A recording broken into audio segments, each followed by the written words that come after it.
Uh, Before we get on the topics of this evening, is there any questions about anything?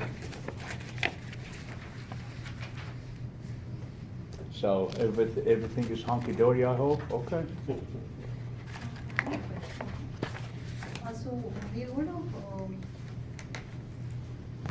so 19th next week is our presentation, is it? Next week? No, the following week. Oh, that is 26th. Yeah, because what we did, normally I have it the week prior to last week, when my class size is big, then we don't have enough No. time for final exam when we make the presentation, but here is small class.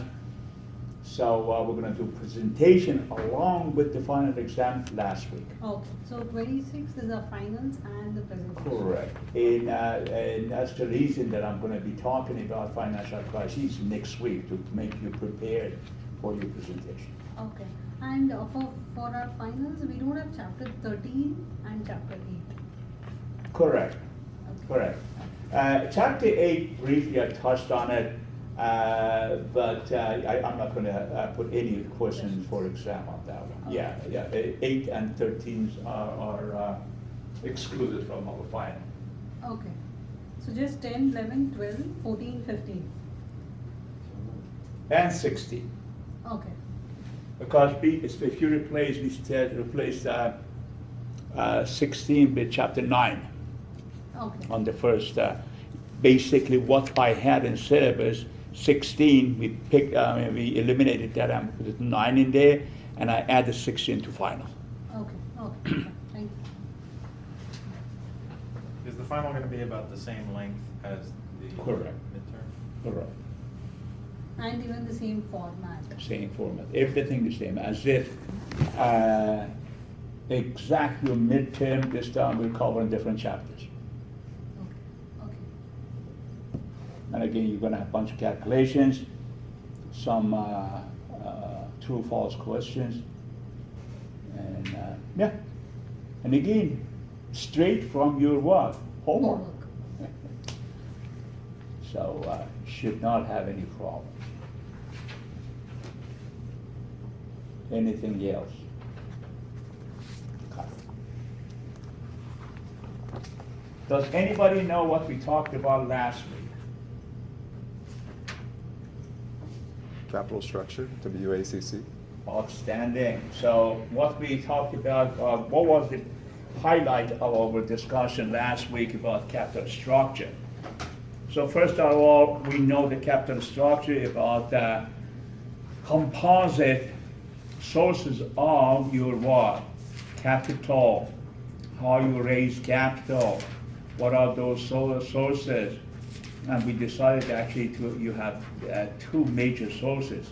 One is debt, the other one is what? Equity. We said debt has two faces. One is bond, the other one is borrowed money from bank, obviously. And also your equity could be common stock as well as what? Preferred stock. However, also we understood that preferred stocks are not good source of raising capital. Can anybody tell me why not? Go ahead. Josh. There's obligations to pay every time, and they're perpetuity. Mhm. I don't know what But else. those are good stock. Yeah. Why are we not giving that? Why are we not having the market trade those, and obviously it's gonna be trading with higher prices, but why are we not even doing that? I mean, I understand, not that I am dismissing your statement, that's perfect, exactly. But why are we not issuing it? Obligation to pay or no? Obligation to pay, and normally is issued for what? Internal. For the internal people, because we wanna reward those people internally, giving them preferred stock, because obviously preferred stock is more desirable than common, right? Because the stock, after all, is gonna gain you capital gain and also give you a dividend yield, like any other stocks. But on top of it, your dividend is obligated, it basically is set and a company is obligated to give you the dividend. This works like a bond, meaning that a bond issuer is obligated to give you what? Payments every month. Preferred stock upgrades just like that. So, therefore, hey, you're giving this to your internal people. So this is not a good source of raising capital.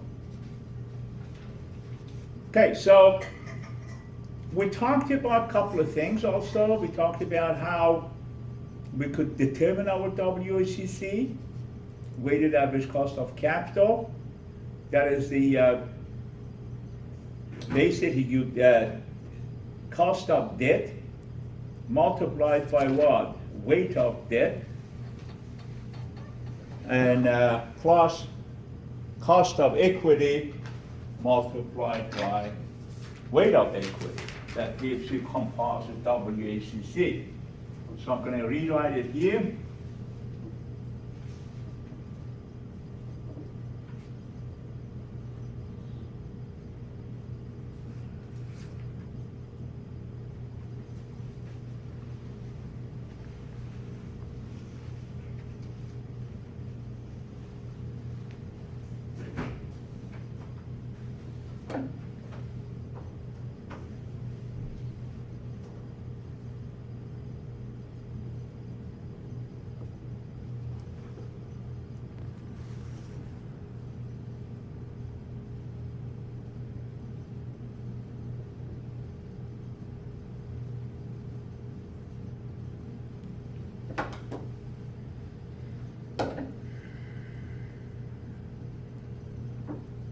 Okay, so if you remember, we said your WACC, weighted average cost of capital, is equal to weight of your debt multiplied by cost of your debt, tax adjusted, and then plus your weight of preferred stock, cost of preferred stock, and finally weight of your common stock and cost of common stock. Okay?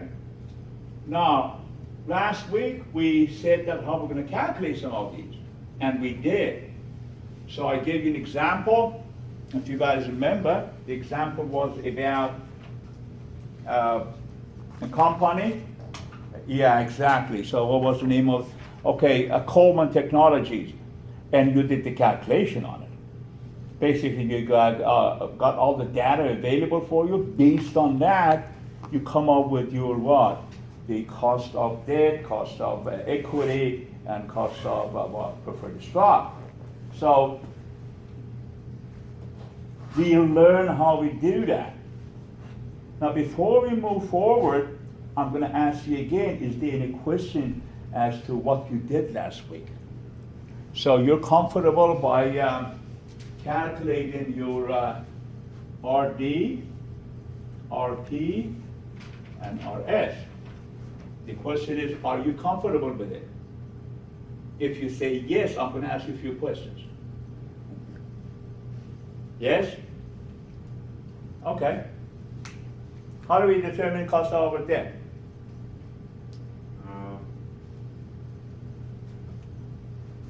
The yield plus maturity risk. Is it yield plus maturity risk? Yield to maturity rate of what? Your bond. Okay? So you have to determine yield to maturity of your bond to come up with cost of debt. Why yield to maturity? Because that is what you're obligated, or well, not obligated, that is what's going to cost you to pay your bondholders. And what is that yield to maturity equals to? YTM is equal to I over Y. Okay, these are all reminders because I want everybody get all these and then we move forward. Folks, your yield to maturity is equal. We talked about it. Current yield plus what? capital gain yield. You guys remember this? Meaning that total rate of return, yield to maturity, folks, different term for it that is more understandable, is total rate of return on your bond. That's what it is. Meaning that up to the date of maturity of your bond, how much, what percentage bond is going to yield you. Simple as that. Rate of return in your bond within those maturity dates. So that is equal to current yield plus capital gain yield. What is current yield?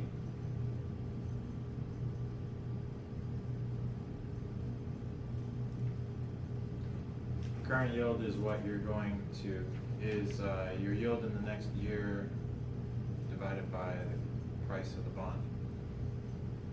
Okay, so that basically means what? What you're gonna yield in the next year. What your payments are gonna provide you. Meaning that, aren't you getting payment on your bond? Right? And they say, oh my God, I'm getting payments on the bond. If somebody say, hey, what was the percentage of your payment reception from this bond during this 10 years? Oh, about 10%. Okay, that's your current yield. No, it's 7%. Okay, that's your current yield. Yes, Is that the same as the coupon rate? that is that's your coupon rate, exactly. Absolutely. Now you got it. Meaning that the coupon rate determines what? The payments.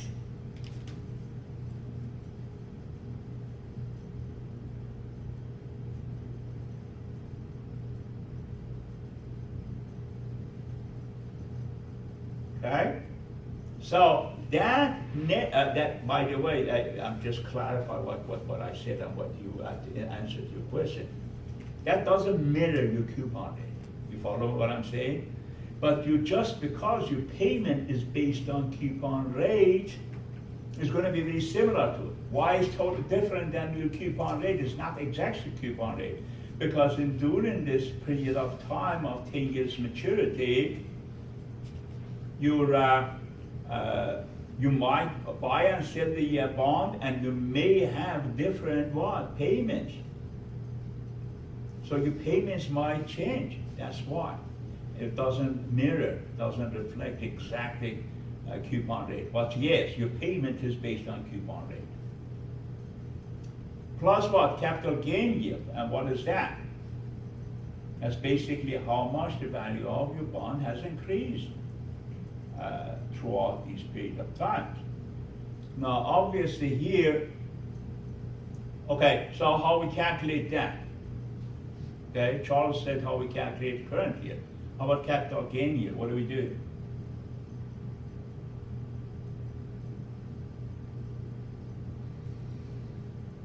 Current price of your bond minus the previous price of your bond divided by what?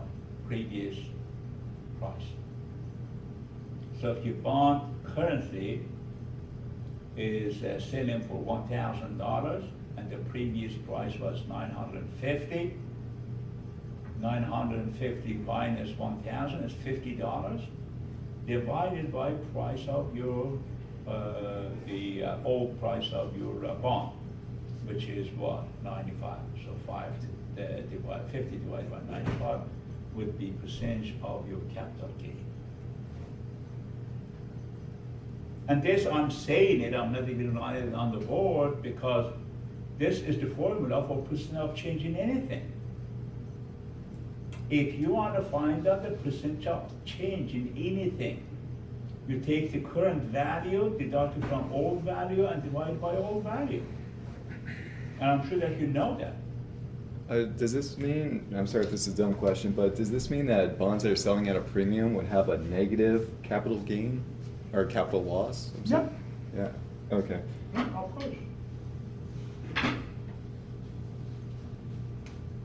So percentage of change on anything is equal to A 0, or A1, I'm sorry, minus A0 divided by A0.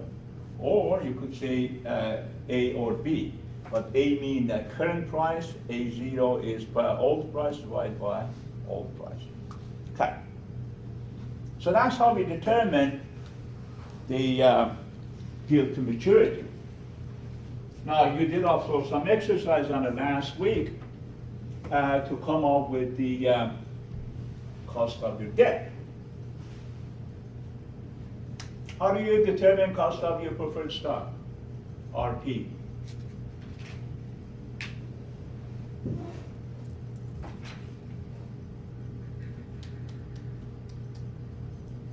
Go ahead, Josh. Oh, there was the RRP. There was like a formula that was given, which is your dividend of the preferred stock divided by the price, the market price of the preferred stock, as a Give you percentage. the percentage, exactly. Thank you. So that's how you determine the price of your or rate of your or cost of your preferred stock. Okay, finally, how about cost of my common stock? How do we determine that?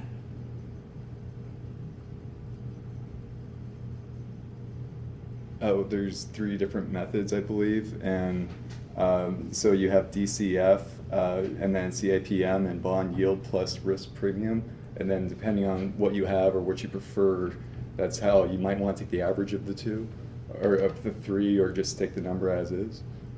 Outstanding.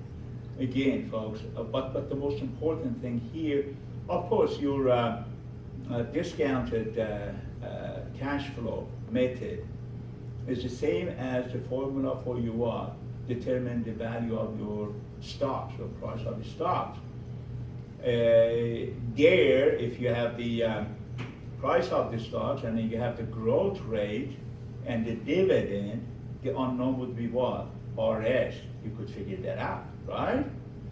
However, the most commonly method used in determining your RS is what? Is capital asset pricing model, as Josh said. CAPM. How do we determine the CAPM? You take the risk-free rate and you add the difference between the market rate and the risk-free rate, multiply that by its beta. Exactly. And we already decided that beta here, well, all those are known. Risk-free rate, you know what it is in the market. And market risk rate normally is published. So the only thing here is that determining beta. And then since we talked about beta, beta is what? Coefficient of risk. How do you calculate that? And we talked about it briefly in the past, that by linear regression analysis. And if you don't do that, you could what? Take the beta of a similar company in your industry and apply that. That would be as good as calculating yourself. Okay, these are the things we talked about in that last week. So you're comfortable how to calculate all these? Yes? Maybe? Okay, good. So today we're going to talk about the other components of WSCC. The other components, as I told you last week,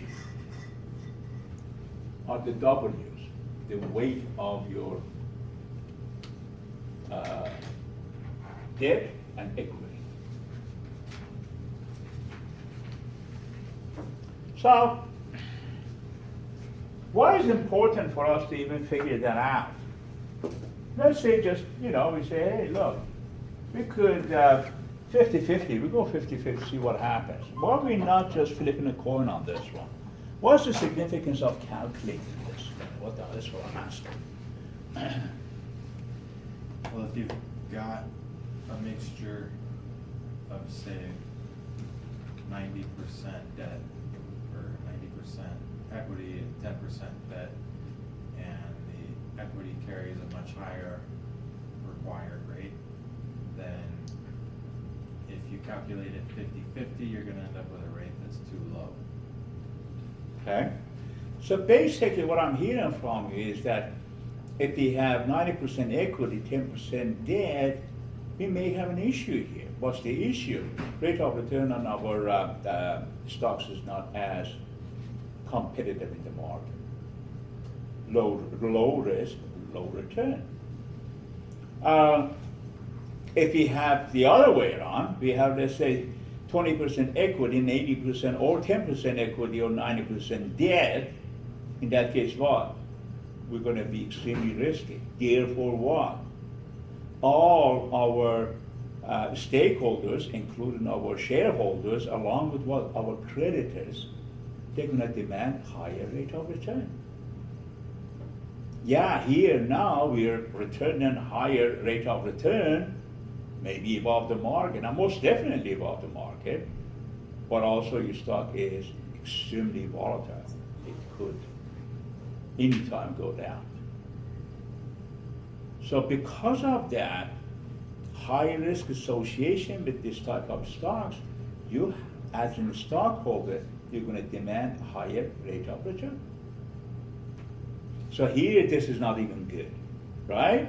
And the first one is low risk, low return, and no rate of return on this particular portfolio, so it's not a good one.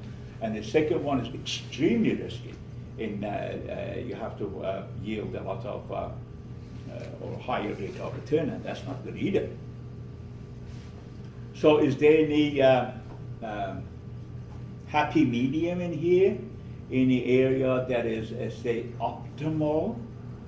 Absolutely, that's what we're going to find today. So we're going to find that optimal level of debt in combination with what? Your equity. What is it? 25-75, 50-50, 60-40, which one is it? Now, bear in mind, when we do that, we have only one goal. What is that one goal? Not you. What is that one goal? Why are we doing all this stuff, folks? Let me ask you this. Why are we even trying to find the optimal level? Why? And what's the outcome of it? That's what I'm asking. Okay, let's say you did it. What's the outcome? What are you anticipating to achieve or get? Okay, I'm doing all these stuff to come up with the weight of my debt versus weight of my equity. So what? What are you trying to figure out here? That's what I'm asking. What that optimal point is going to yield you, is going to give you. Yes? Oh, the lowest WACC. Thank you. That's why we do it. Otherwise, there is no need to do it. We do it to reduce our what? Total cost of capital. How important is it? Half a point in cost of your capital in some companies, major companies, translate to hundreds of millions of dollars. And that's how important it is. So we could manipulate that. Okay.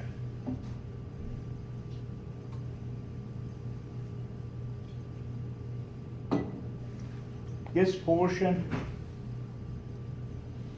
we didn't get the opportunity to talk about it in more detail, but it's simple, and it's also stated here as simple. This is about risk assessment, folks. How do we assess risk in any of these financial assets? What is your response? What do you think? I mean, is there any method to figure out this risk assessment process? I'm sure there is, otherwise I would have mentioned it. What is that? There's a one universal method by which we assess all the risks of anything that is associated with whether financial market or even what? Real market. Universal model to assess the risk on anything is called what?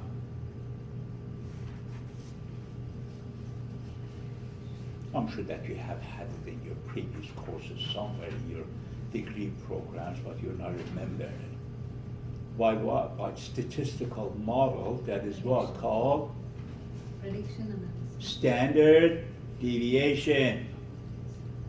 You follow, folks? In other words, what I'm saying is that if you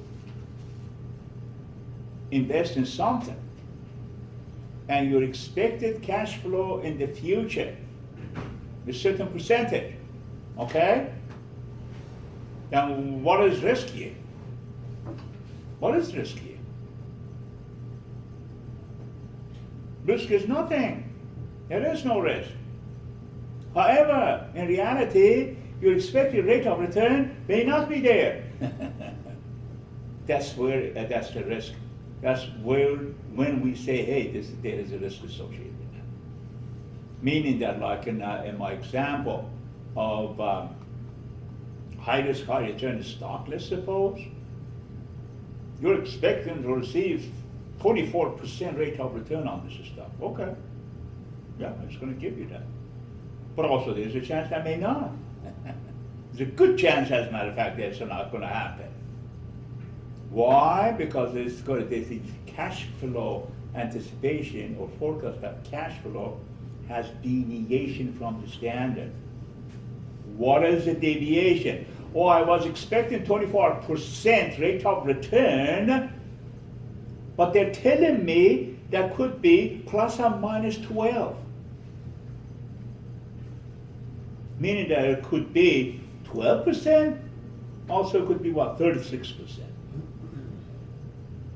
Now that's risky. Or actually in some cases, it might become negative.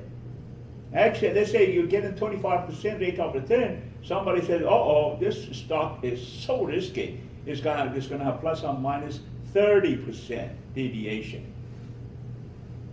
Meaning that you may end up losing minus 6%. So that wider the standard deviation is, more riskier your investment is. Simple as that. So standard deviation from what? From the standard, from the norm. So what we do, that's why, just because it's statistics, we use what? Normal curve to depict that. Our normal curve, of course, these are all the normal curves, but you see, if the return on invested capital is that line in the middle, which is your expected rate of return on your investment, that. If you're with a low risk company, your standard deviation is minus or plus or minus this level, whatever that is. If this is, let's say, 100, it'll be 110 or 90. Follow? However, on the high risk, you see that normal curve is more flat. So what does that mean? It means that if this is 100, for this company that is high risk is going to be 120 or 80, minus 80, or 80, not minus, I'm sorry, 80. Follow? Meaning that deviation from standards for the company on pink color is most definitely is higher than company that has what?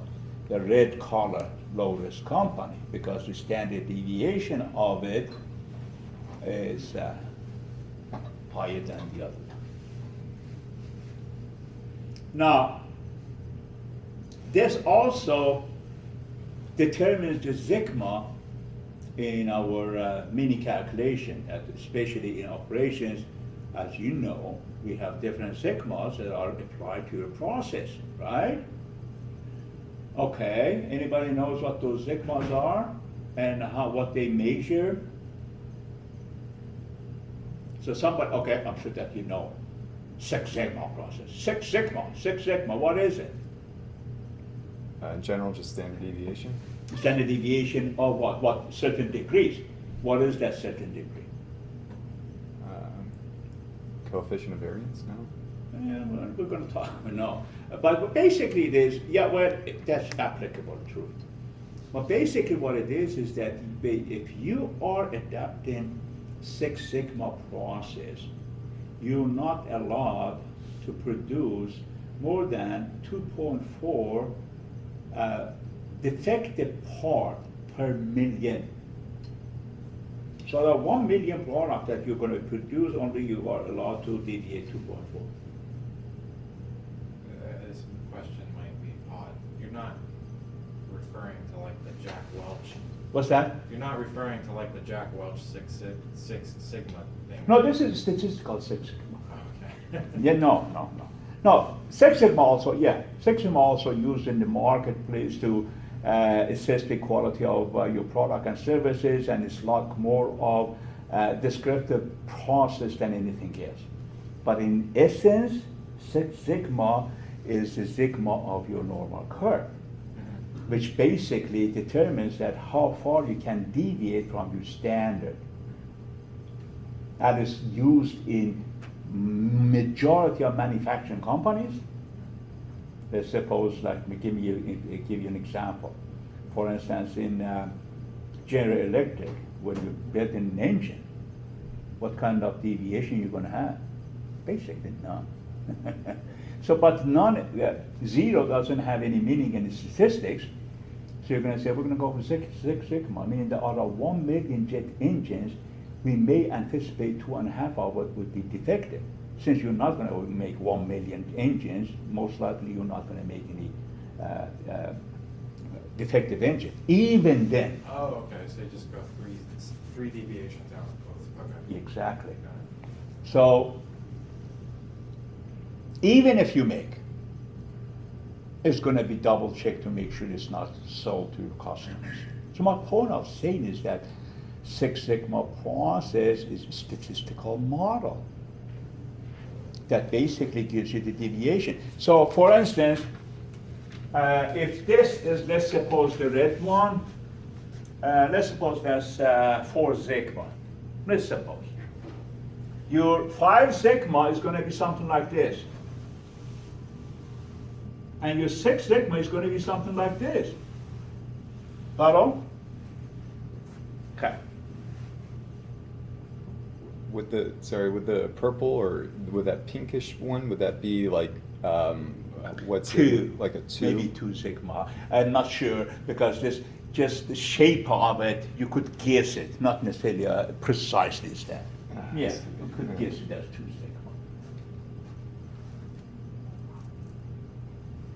sigma. Okay, so definitely the sigmas determine the level of your risk. And again, here when you come up with the standard deviation, right?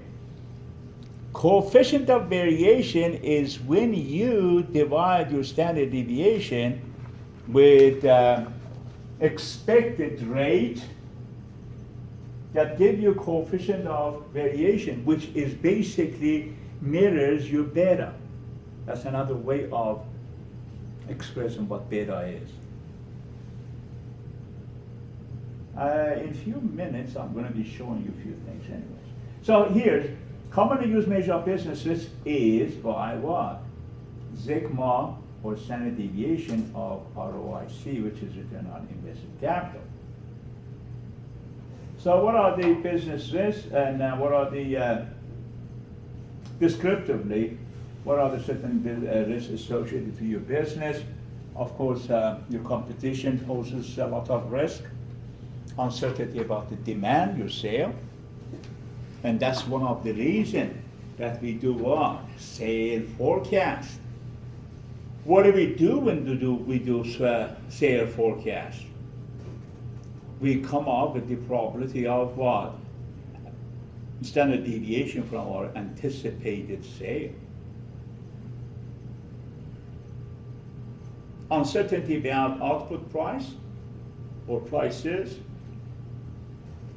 uncertainty about cost, product obsolescence, foreign risk exposure, regulatory risk and legal exposure, and operating leverage.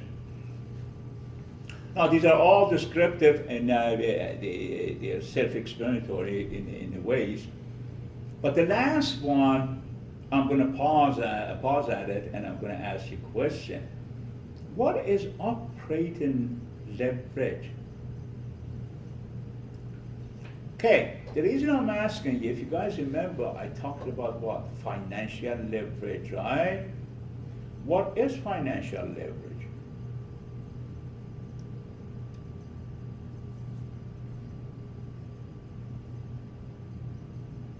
Hey, after you finish this course, somebody's asking you, hey, they talk about financial leverage. What is it? I mean, you already took a finance course.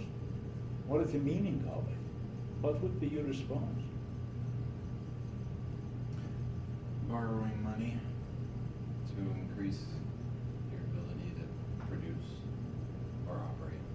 Financial leverage reflects your what? Level of debt, basically, is what you say. So I'm saying my company has higher financial leverage, or we are a highly levered company. What do I mean? More than 50% of our assets purchased by debt. So what's the implications of it? We're a risky company. That's what it means. Any company that has over 50% of their source of capital coming from debt, they have high financial leverage. So what's the benefit and or advantage and disadvantage of this? Being highly levered company. When you're a highly levered company, the advantage is that what? You are returning high rate of return. You're yielding high rate of return. You're in the stock, your stock, if we're talking about stocks, your stocks are yielding you more than the what? Or higher than the average in the market. But downside of it is what? Required rate of return. Absolutely. You could go out of business anytime. Or you may have big losses, not necessarily you're going to be out of business. So you're taking a chance here. Now, that's financial leverage, we talked about it. But here's his operating leverage. What is operating leverage?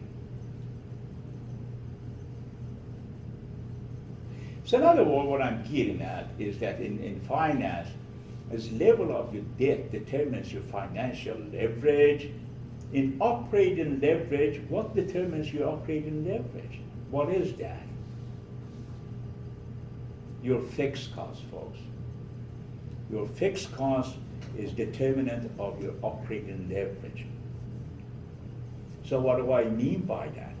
If you have higher fixed costs than other companies, you have what? Higher operating leverage. You have lower fixed costs in your company, you have what? Lower operating leverage. Why is so? Because when you have higher fixed leverage, the deviation between loss and winning is what? Is larger than normal. Meaning what? Meaning that you could be very profitable, also you could lose your pants or shirt, I'm sorry, in the meantime. Why? Because fixed costs would not allow you to what? To adjust to the change of the market. Variable costs do. Meaning that if you have a business, like this, the university is a good one, right here where we are. Let's suppose the university is not owning this building. They are leasing it, right? All their investment in this particular extension in this building is all variable cost. Am I correct? What do we have as fixed cost? Nothing. So this particular university in this particular location doesn't have any operating leverage. Therefore, they could adjust with the fluctuation of the number of the students or enrollment. And perhaps that is how it is in reality. Buying a building in extension is a mistake. Because you have to do what? Break-even analysis. Remember that? I talked about it, didn't I? Break-even analysis, did I? No? No? Break-even analysis is basically, you have to determine how much your revenues have to be from your sales to justify for your what? Profitability. Meaning what?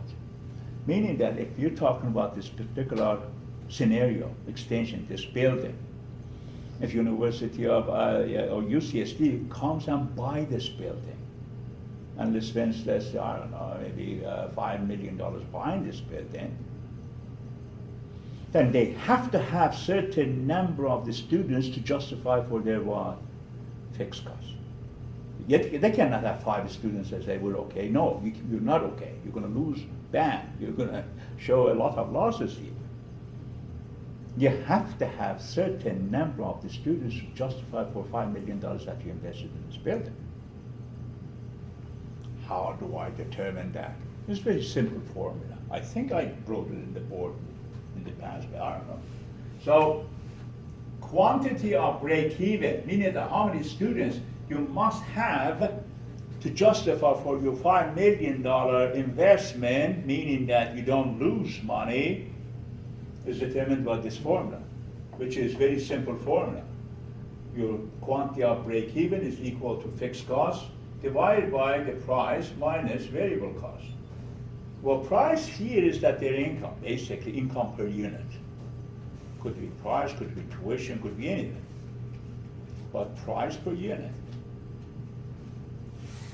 So here, if we say quantity of break-even for this university, if we spend $5 million in a building, how many students we must have to justify for this kind of investment, meaning that we're not going to lose. So what's the P here? P is the tuition per student per year, let's suppose. I don't know what it is, but I'm going to put maybe, I don't know, 15,000. Minus your variable cost. Variable cost in this university is very small, right? I mean, your administration fees, your utilities, and perhaps the salary of people like me that they don't pay me a lot of money. They don't.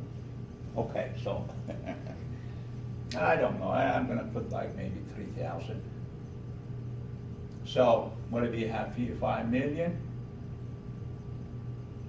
divided by 1,200? Or I'm sorry, 12,000. So that would be like 5,000 divided by 12, which is what? 450 or something like that. You have to have 450 students, let's suppose, to be able to buy a building. Where obviously you see that this university, this location doesn't have 450 students annually. And I think just because we put annual tuition here, meaning that you have to have 450 in average throughout the year in order to justify for this building. And obviously, that's not even feasible. Sorry, what did you say the P stood for? What did you say P stood for? Your income per unit. Let's say if you're selling this, Price. but here we don't have price, so we say tuition per student per year.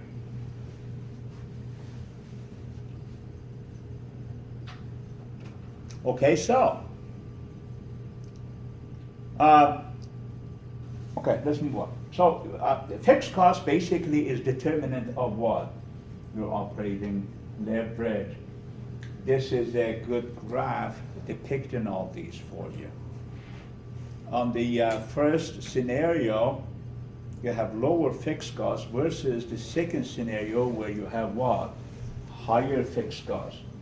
We're going to say this company is more has high operational leverage than the other company. Why? because, as you can see, break-even point quantity of this company is higher than this one. Meaning that you have to sell more than this company in order to show profit. That's number one. Number two, you see that the range of profitability here and loss are smaller than the other one. So the other one basically says, hey, you know what, you could be extremely profitable, but also you could have more losses than other companies.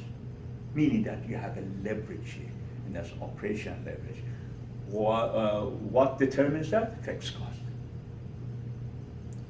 So, for instance, in this example, if we are in this scenario, if we come up with the example of this university in this building extension, you could easily decide that most definitely we're going to have very, very low operational leverage here.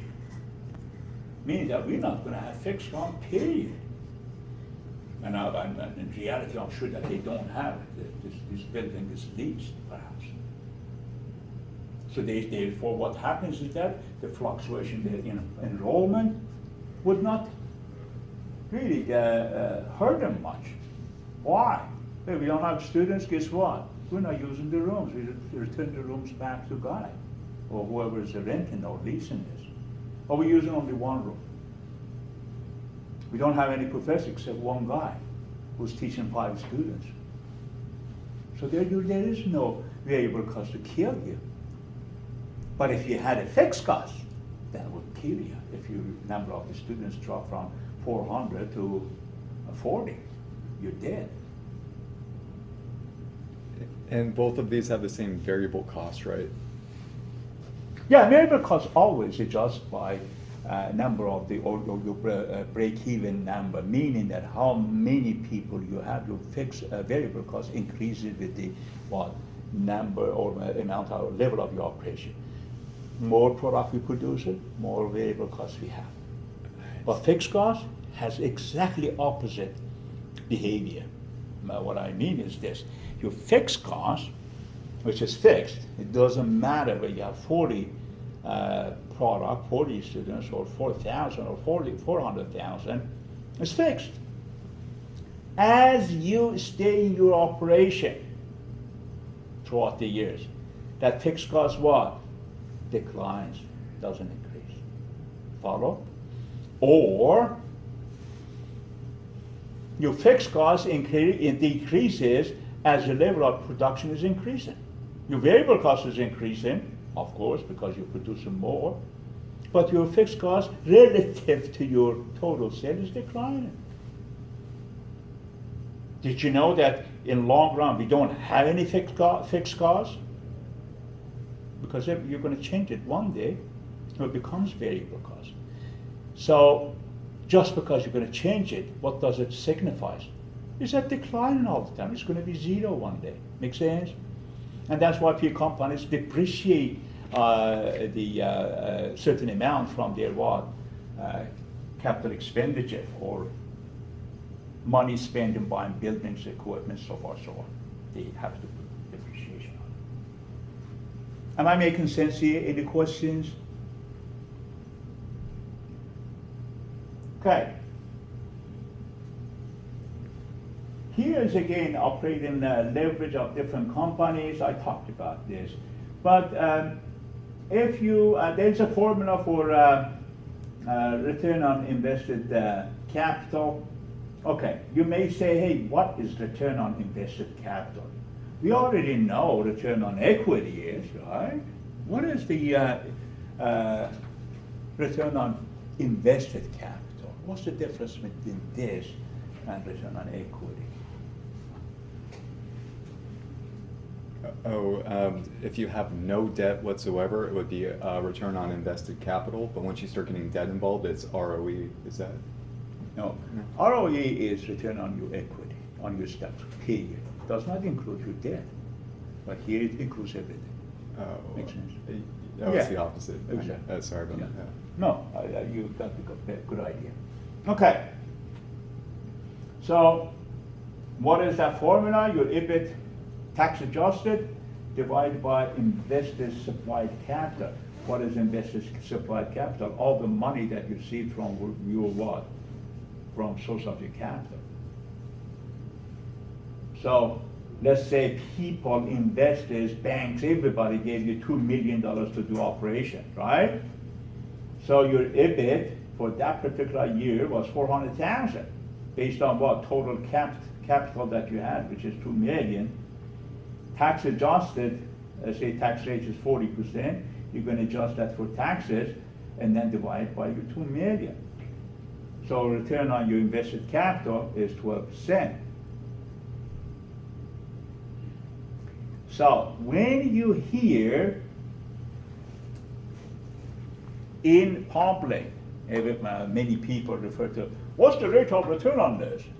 They refer to this. They mean this. Not return on equity, not all the things that we talked about in the past. They basically saying, hey, all the money that you put toward this particular endeavor, what kind of rate of return is providing you? Well, that source of money could be bonds, stocks, borrowed money, or your retained earning, all these stuff. Oh, the whole operations yield them about 12%.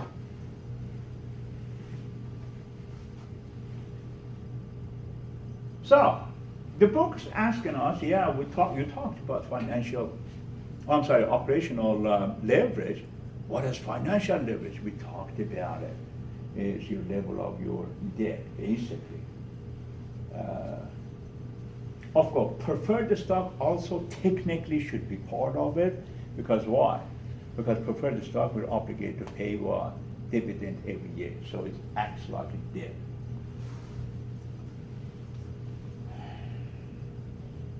So business risk versus financial risk, these are all self-explanatory stuff. Financial risk depends only on the types of securities issued, and businesses depends on business factors such as competition, product obsolescence, and operational leverage. So those are the difference.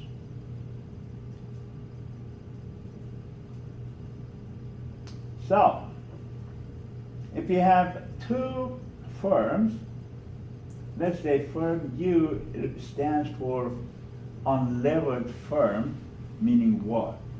Meaning that the firm doesn't have any debt at all.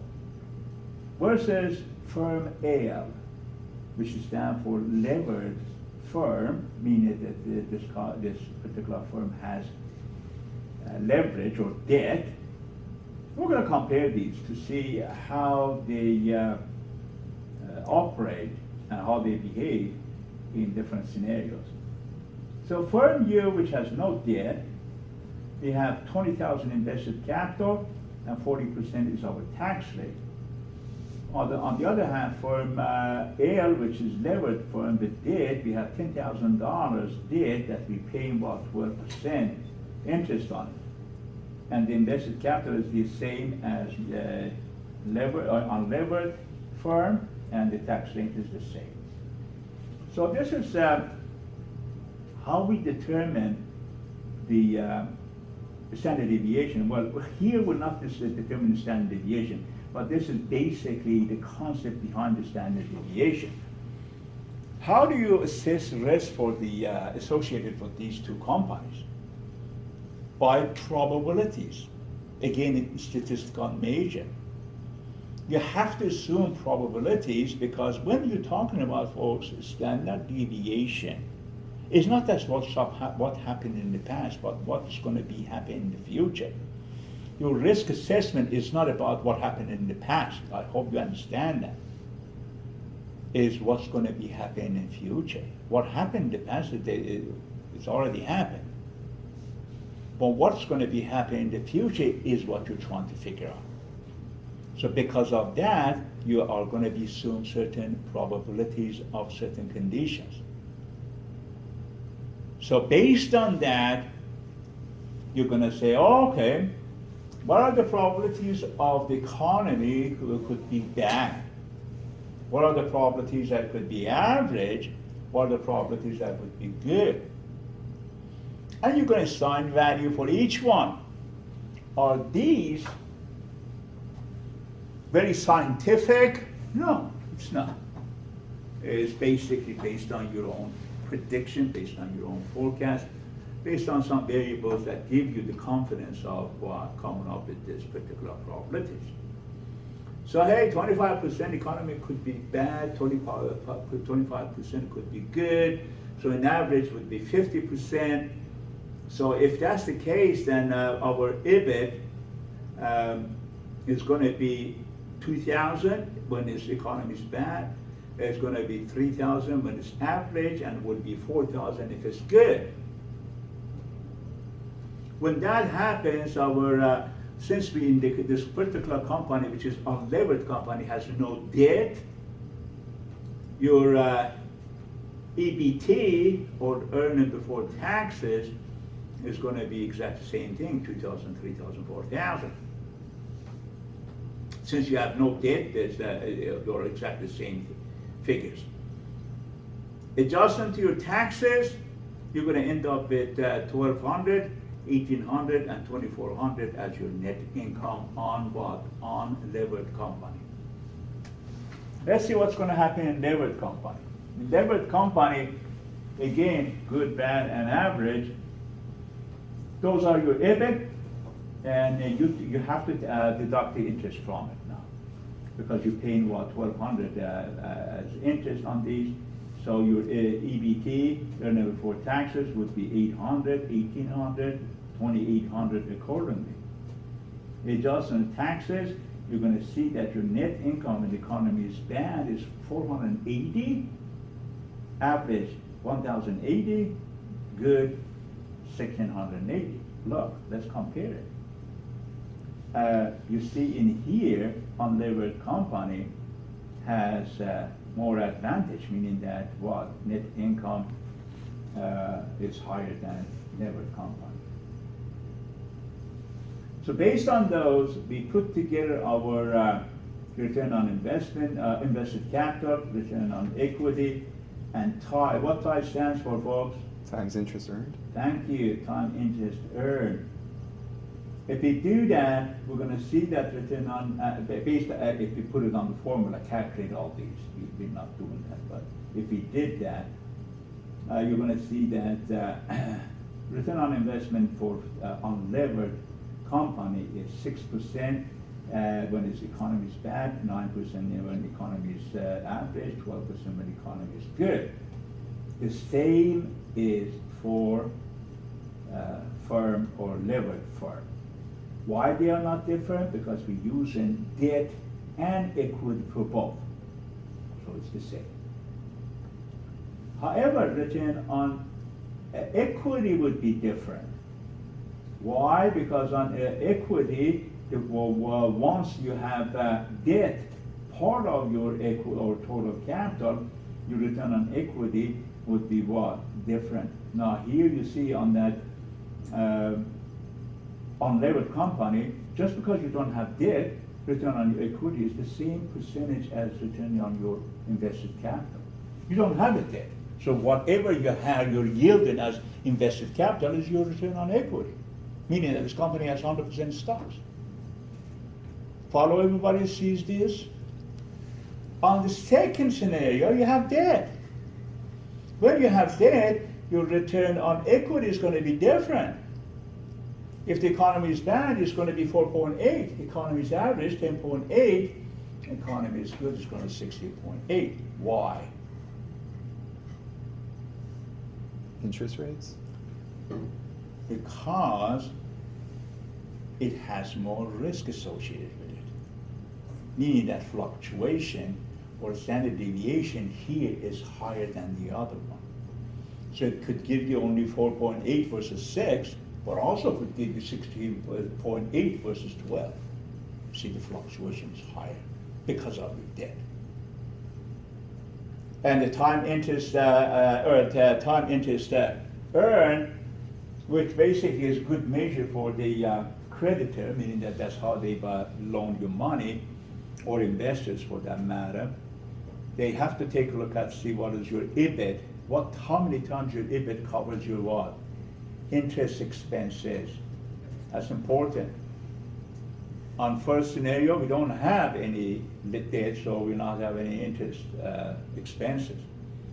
But on second scenario, you see that if the economy is bad, your operating income is going to cover only 1.7 times of your interest expenses.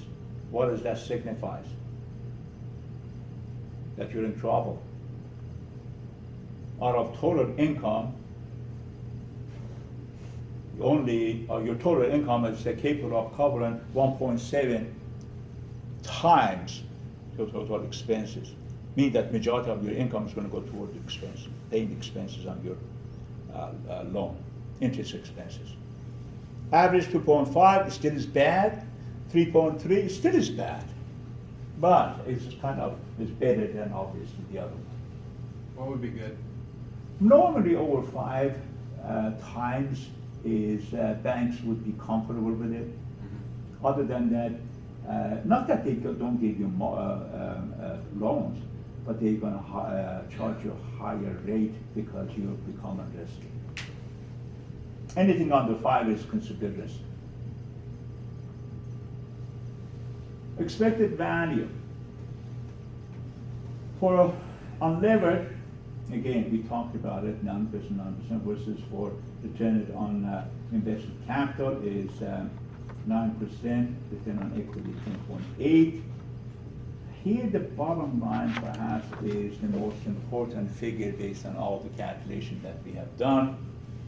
When we have levered company versus unlevered company, company with no debt, company with debt, you're going to see that their return on invested capital, it wouldn't matter. Why it wouldn't matter? Because invested return on investment capital includes both debt and equity. It's about total thing. So both are the same, doesn't matter. However, return on equity is going to be way different from each other. Return on equity for a firm that is unlevered and doesn't have any debt is going to be much less than, almost 100% less than what? For the company that has debt. So your return on equity very much depends on your level of debt, level of your what? Riskiness, if you will.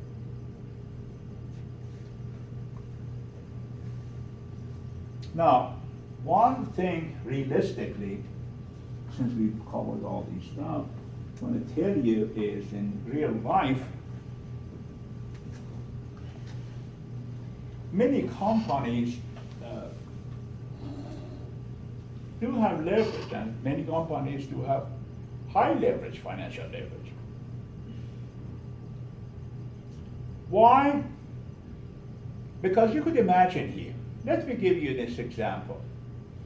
Let's say we have two firms, Firm A and Firm B.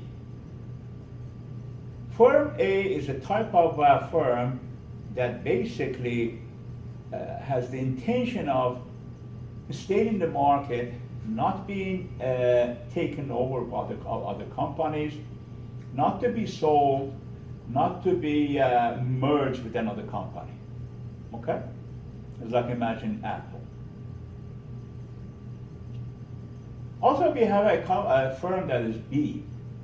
B is a startup company, are very successful, developing and growing fast. And this company actually is built to be sold. Follow? So,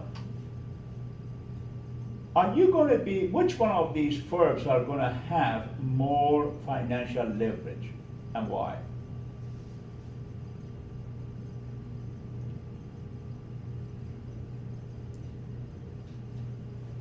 Firm A or B?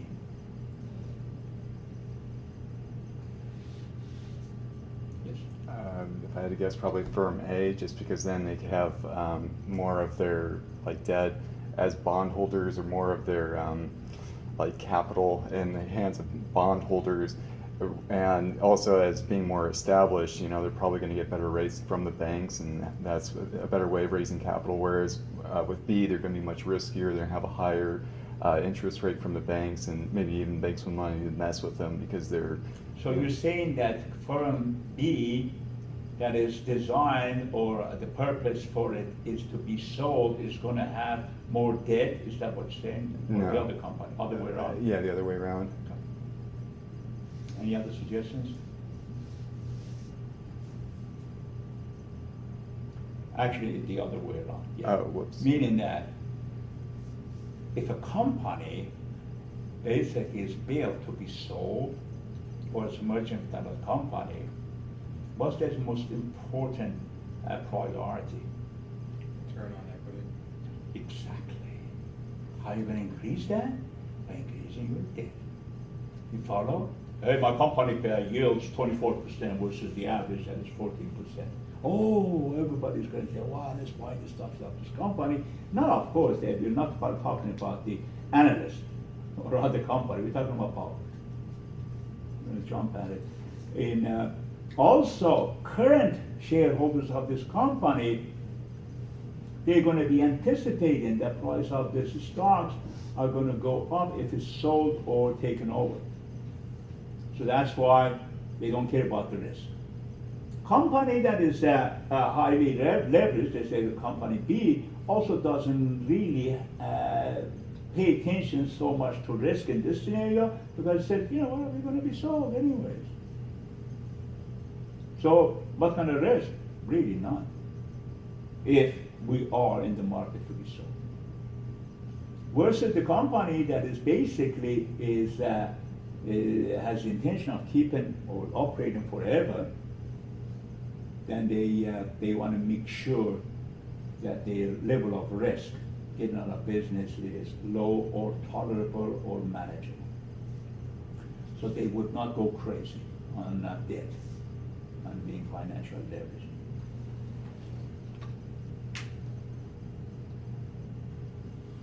Okay. So conclusion, return on investment capital is unaffected by financial leverage. We talked about it. Levered company has high expected return on equity because basically return on invested capital is lower than their cost of debt, and levered company has much wider return on equity, so forth. So on. We talked about it. Okay, now let's get back to what we were aiming to talk about today. Were all kind of related subjects, but they were not determining what we're about to do today. We're trying to figure out what W's of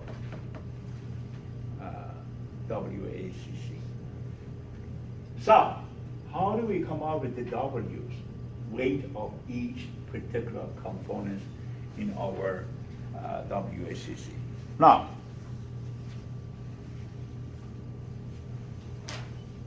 in order to do that, we have to figure out by trial and errors. Folks, there is no set weight for your source of capital in each company or in industry. Why? Because each company is different from each other. Each industry is different from each other. There is no magic formula for it. However, is there a method by which I could decrease my total cost of capital to the lowest possible point? The answer is yes. So how are we going to do that? Well, it's going to be done by trial and errors, meaning that we're going to assume certain scenarios, and we're going to calculate our cost of capital, and also our price of our stock, and then based on that, we're going to decide.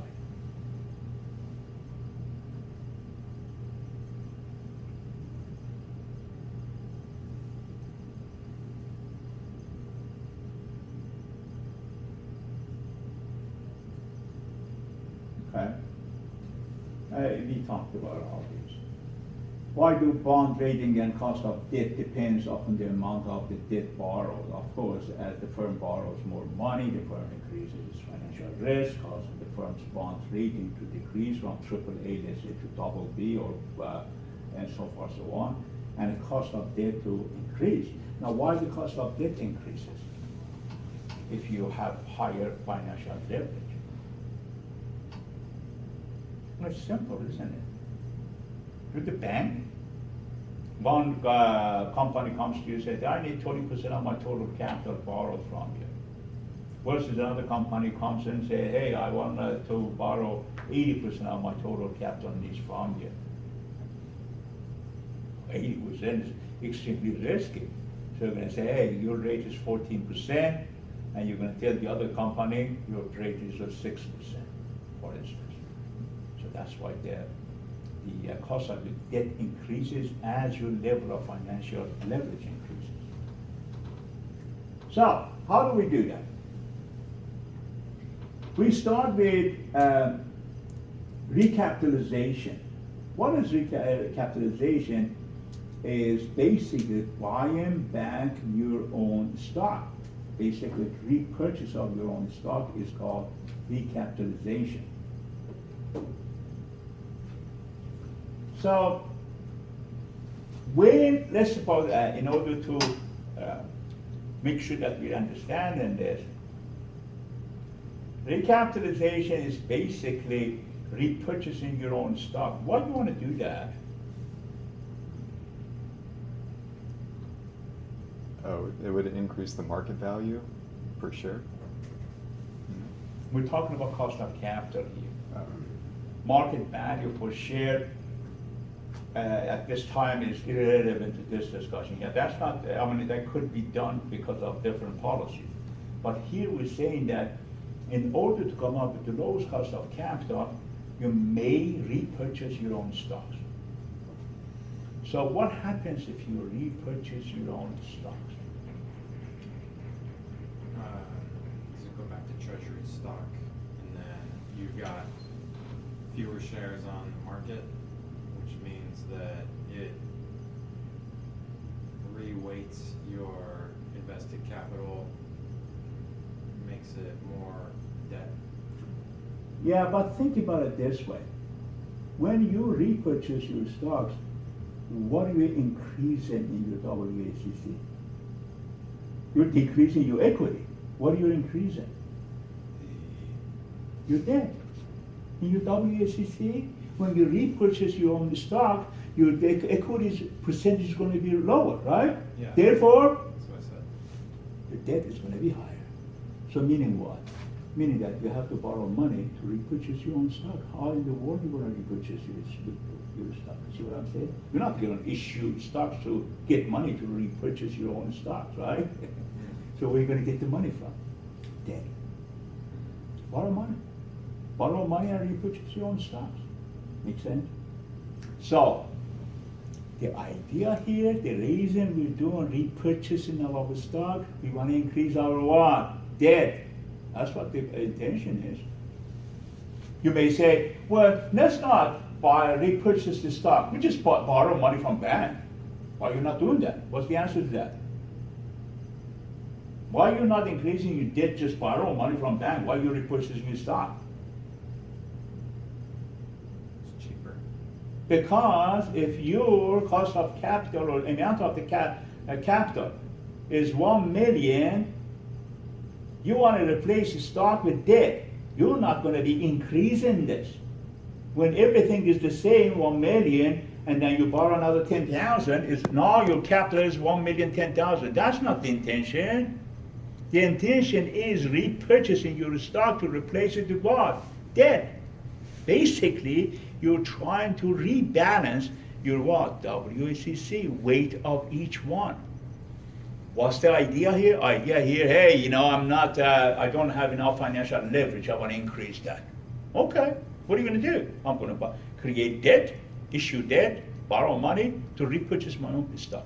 But the condition, the reason I put a lot of emphasis on this, the condition is you borrowed money, you better spend all of them to repurchase your own stock. Because otherwise, you're increasing your total capital. Is that what the intention is? No.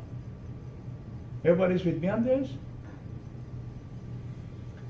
So because of that, we call this recapitalization. Meaning that you are basically rearranging your total mixture of source of the capital, total mixture of the source. So, let's suppose this is the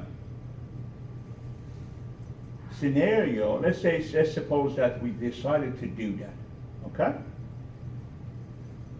Now, before we do anything, before we basically implement our policies, before we go to bank, before we issue bonds, before we do anything, we have to sit down and calculate to see what level of increase in debt is the best for us.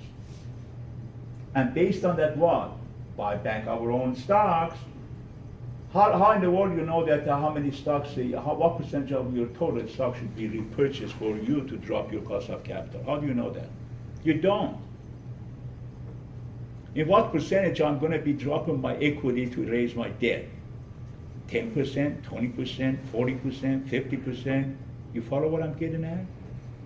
You have to calculate to see how much of your stocks should be repurchased in order what? To raise a debt for certain percentages. Obviously, you don't want to repurchase all your stocks and create a debt. Why you don't want to do that, by the way? Hey, some company says, you know what, the hell, I'm going to repurchase all my stocks and by borrowed money. I'm going to borrow money 100% and repurchase my own stock. Why do we don't want to do that? Well, first question is this something that some companies may be tempted to do? The answer is yes. Why? Because cost of debt is normally lower than the cost of equity. And when you issue debt, you don't issue on what? The ownership of your company. Debt is tax deductible. Because of those reasons, debt is preferred. Then why in the world companies do not borrow money, let's suppose, or issue 100% issue bonds and not issue stocks at all? Or if they have stocks, to repurchase all their stocks and create higher debt. Why don't they do that? Because it'd be hard to find somebody to lend it.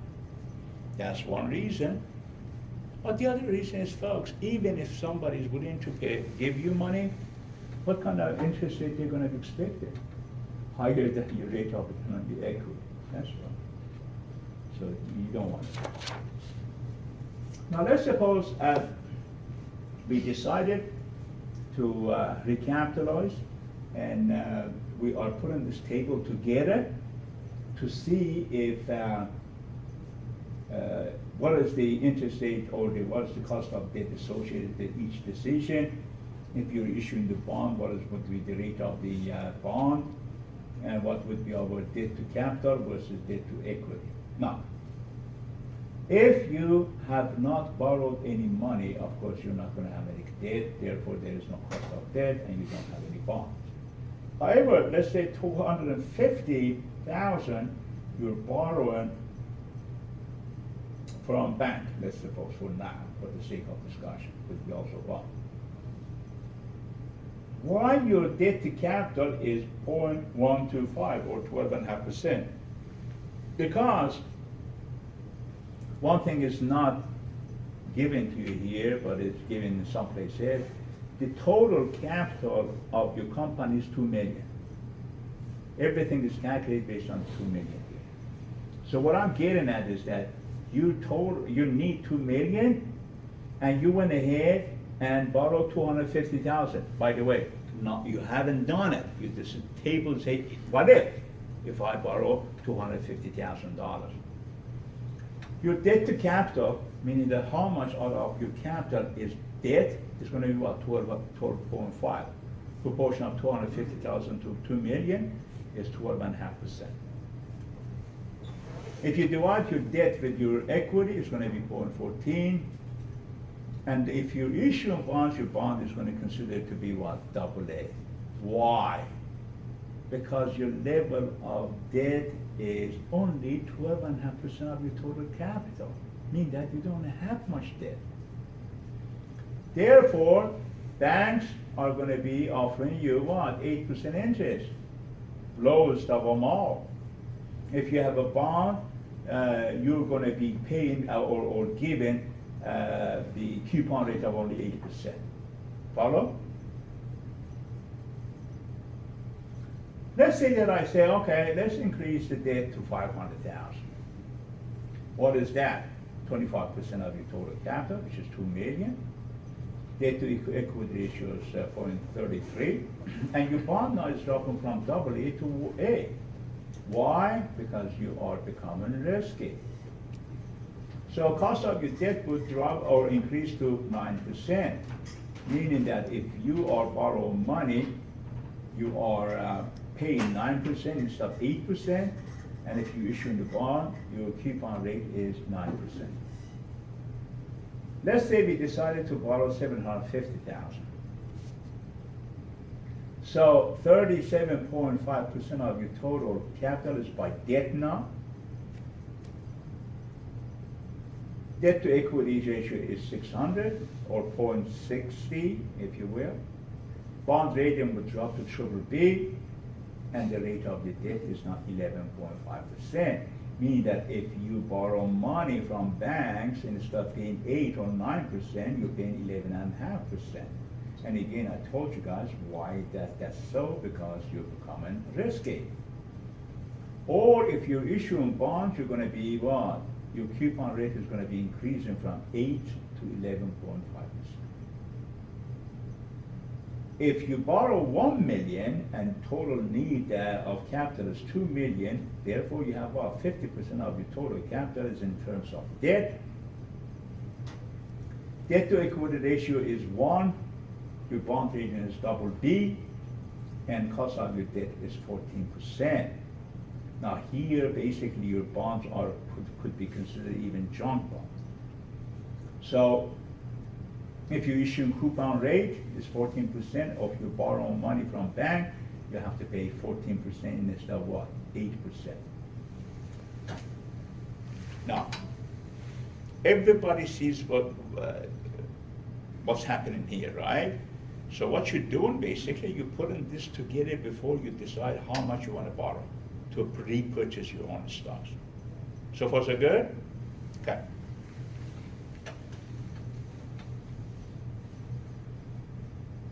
Now, I'm going to skip a couple of slides here. I'm going to come back for it.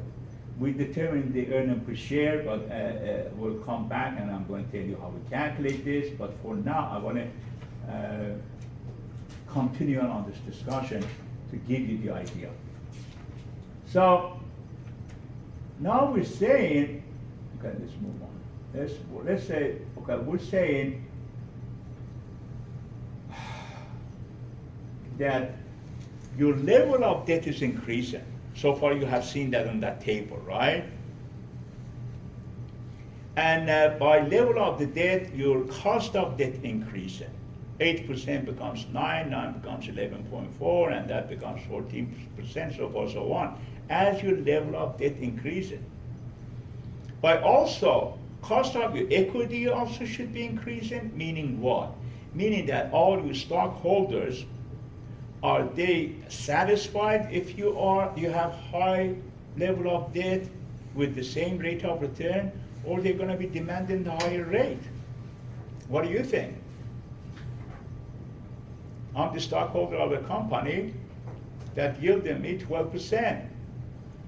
That was when they had only 20% debt. Now it's 80% debt. Am I satisfied 12% rate of return? No. Why not? Remember, high risk, high return. This company has 80% debt. It's high risk company. Therefore, I'm going to demand higher rate of return. You follow? So when you increase your level of debt, not only the cost of debt increases, but also the cost of your equity increases. Everybody's with me? Okay, good. Now, let's suppose that you're the stockholder of a company, IBM.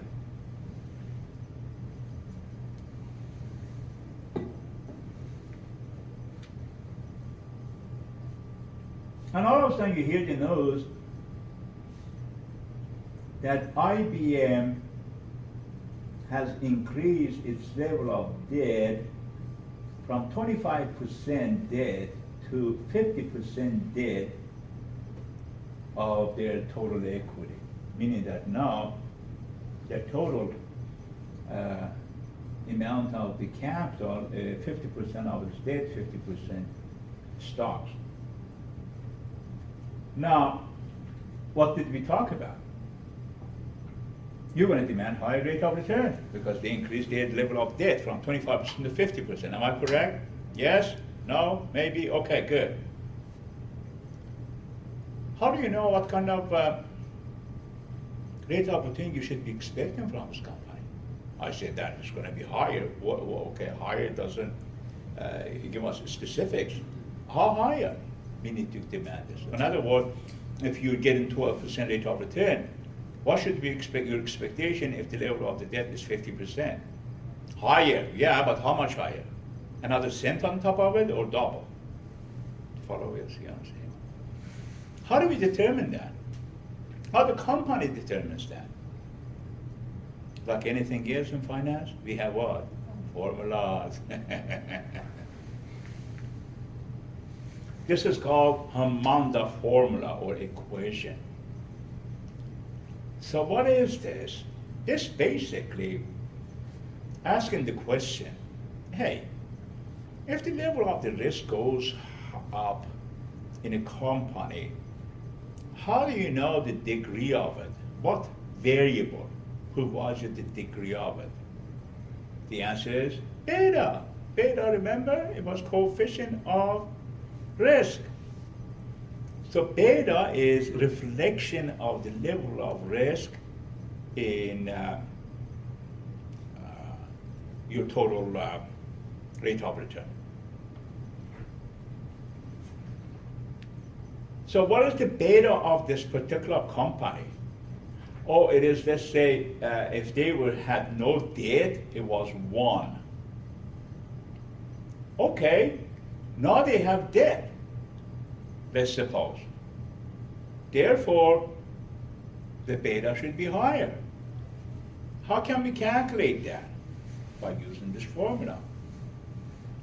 We're going to say levered beta, meaning that our new beta is going to be unlevered beta, which is what? 1 times 1 plus 1 minus t, tax adjusted, multiplied by debt divided by equity, or your what? Debt to equity ratio. Okay? What are we trying to figure out here? We're trying to figure out the new beta. Okay, well, our new beta is 1 times 1 plus 0.0 is 40% tax rate. Our total debt is 250,000, and our total equity is 1,750,000. Where did we get this 1,750,000? We know 250,000. We said we're going to borrow 250,000. That's your equity, isn't it? Didn't we say your total capital is 2 million? Well, 250,000 minus 2 million is 1,750,000. That's why. Can you please repeat? Yes. How will you get 1750? We say the total capital is 2 million. Yes. 2 million minus 250,000 is how much? Okay. 1,750,000. So that's your what? Debt to equity ratio. So, what is new beta now? Levered beta. Your unlevered beta was 1. No. What's the level beta? 1.0857. So it's higher beta, isn't it? Why we're doing this? Why we're trying to figure out the beta? Because we want to come up with what? Expected rate of return of stocks of this company. Now it's levered. They were giving us 12%, but they increased the level of their debt, therefore they have to give us more. How much more? Right there. So if in order to figure that out, of course, we're going to use what? Capital asset pricing model.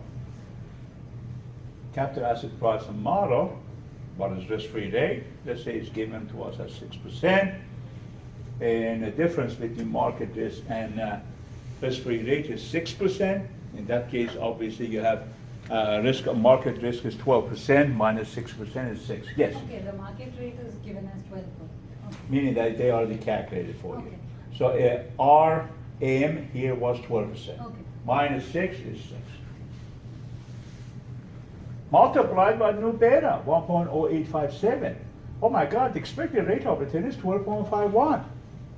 How much was it before this debt, when we were unlevered? 12%. Now you should be expecting 12.5 just because they have what? $250,000 as debt out of $2 million, which is what? 12.5% debt versus zero debt. Can we do this for all level of debt? Yes, we can. How about if we increase our debt to 500,000? How much is it going to be? If we increase it to 750,000, $1 million, what would be our beta? Therefore, what would be our expected rate of return? Follow? Yes. Is the beta of an unleveraged company always equal to 1, or is there any time when it's not equal to 1? Normally, it is considered as 1 because when you don't have debt, right? That doesn't mean that your company is totally riskless. Still, you're going to have some level of risk. But we consider this level of risk should be equal to average of the market. You're not any riskier than what the average of the market is. Normally, you should be considered as 1. 1 is a reflection of average of the market. If anything beyond that means that you have too much debt, therefore you have too financial leverage, therefore you have what? High rate of return. I see. So people might assume that an unlevered company has a beta of 1 just on the basis that it's unlevered. Yes. Because they don't have. How often does that actually get proven out if you go back and look at market data? Okay, this is how it works. We have 2 types of risk. No. One is called systematic risk, systematic. I'll write down systematic. The other one is called diversible risk. Follow? Systematic risk is for everybody. If you're in the market, you're going to have that inevitably. What is that? Inflation, you're going to have, economy is going to go upside down, economy may not operate as you expected, interest rates might impact you, many risks that are include what? Everybody. Meaning that all economic variables, all economic indicators that impacts all the companies. So that's systematic risk. You cannot do anything about it. Yeah. However, you can diversify your investment and reduce that risk as much as you possibly can. Diversification could happen in many ways. Of course, balancing your portfolio with different debt instruments and so forth and so on, but also one more important factor is your level of debt. That is, level of debt is in your discretion, right? If you don't have any risk of your company is systematic only, meaning that whatever impact, all the company is going to impact you. You have no extra risk, if you will. You follow? You bring the extra risk to your company beyond the systematic if you have more debt, or debt, period. Okay, so is this not in reference to like the beta of the company's stock? This is just like. It is. Of It is. Actually reflects that. Okay, I thought that beta was generally calculated by looking back at historical data and then making like a regression, seeing how. Yeah, a coefficient of variation is what it determines it. Right. Right, but here it's the same concept, meaning that here your beta, if you have a beta of 1.2, right? Meaning that your risk is an average of the market. Okay, what companies normally are operating 1.2? Normally these companies will have between 30 to 40%, that's high, 25 to 30% debt. That reflects on 0.2 over 1 beta. It is like your beta is 2, my God, most likely you're like 60, 70% leveraged. Mean that you have high level of leverage. Actually, you were not here. I showed you this earlier. Okay, look. This is how we determine the beta. If you're unlevered company, your beta here is 1. Now, more level of debt you accumulated, your level beta is going to be different. This formula says, hey, how much different? It's going to depend on debt to equity ratio. And we calculated the level beta of 250,000 borrowed money, or if you have a 12.5% debt in comparison with total capital, your beta is going to be what? 1.058. Problem? Okay.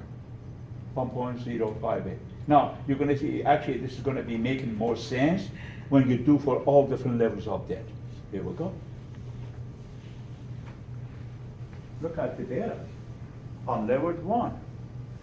12.5% debt, 0.09. 250,000 or 25% up, or 500,000, 1.2. So here, what 1.2 beta signifies or implies that this particular company most likely has 25% of their total capital as debt. Now you see that trend. If your beta is 1.36, it means that 37.5% of your total debt, the total capital consists of debt.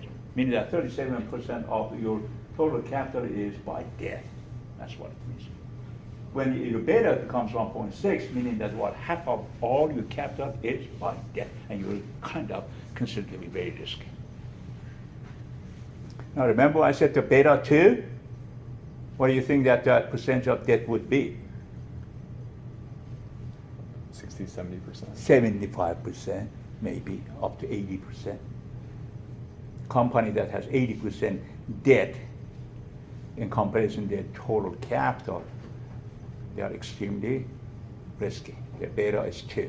2 means that you have twice as much of risk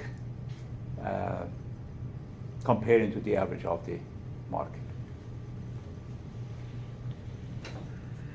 Now, what's the problem with this? Problem with this is that you're obligated to yield higher rate of return. If you don't, they're going to dump your stock. That's the problem. Now, based on those betas, we could come up with what? RS that we used the capital asset pricing model to calculate earlier. So if you didn't have any debt, your RS or cost of your equity would have been 12%. Now you have 250,000 debt, which is 12.5% of your total capital. Your beta is now 1.09. Your expected rate of return on your stocks is 12.51. If you increase your debt to 500,000, therefore your debt to capital, meaning that the comparison of how much you have out of your capital is debt, is 25%. Beta becomes 1.20. Expected rate of return on your stock is 13.20. We call that cost of equity. Why we call it cost of equity? Because if you don't deliver it, you're going to be in trouble. Stockholders are not going to be happy. If they're not happy, they're going to dump your stocks. So you better yield 13.2. Although the company is not paying out of their pocket, but they do whatever possible to yield 13.2 or above. If you increase your level of debt to 750,000, your debt ratio is 37.5, and your beta is 1.36. The expected rate of return on your stocks is 14.16%. Folks, you see what happened here? Company become more leveraged, they increase their profitability and they increase their ROE, but guess what? They are getting in trouble. You better deliver 14.16. If you don't, bad things are going to happen to you. This is what happened to my company, folks. For 3 years in a row, they couldn't, not only they couldn't exceed their expected rate of return on their stocks, but also they what? Couldn't meet. After 3 years, this company almost went out of business. So this is the danger of high debt.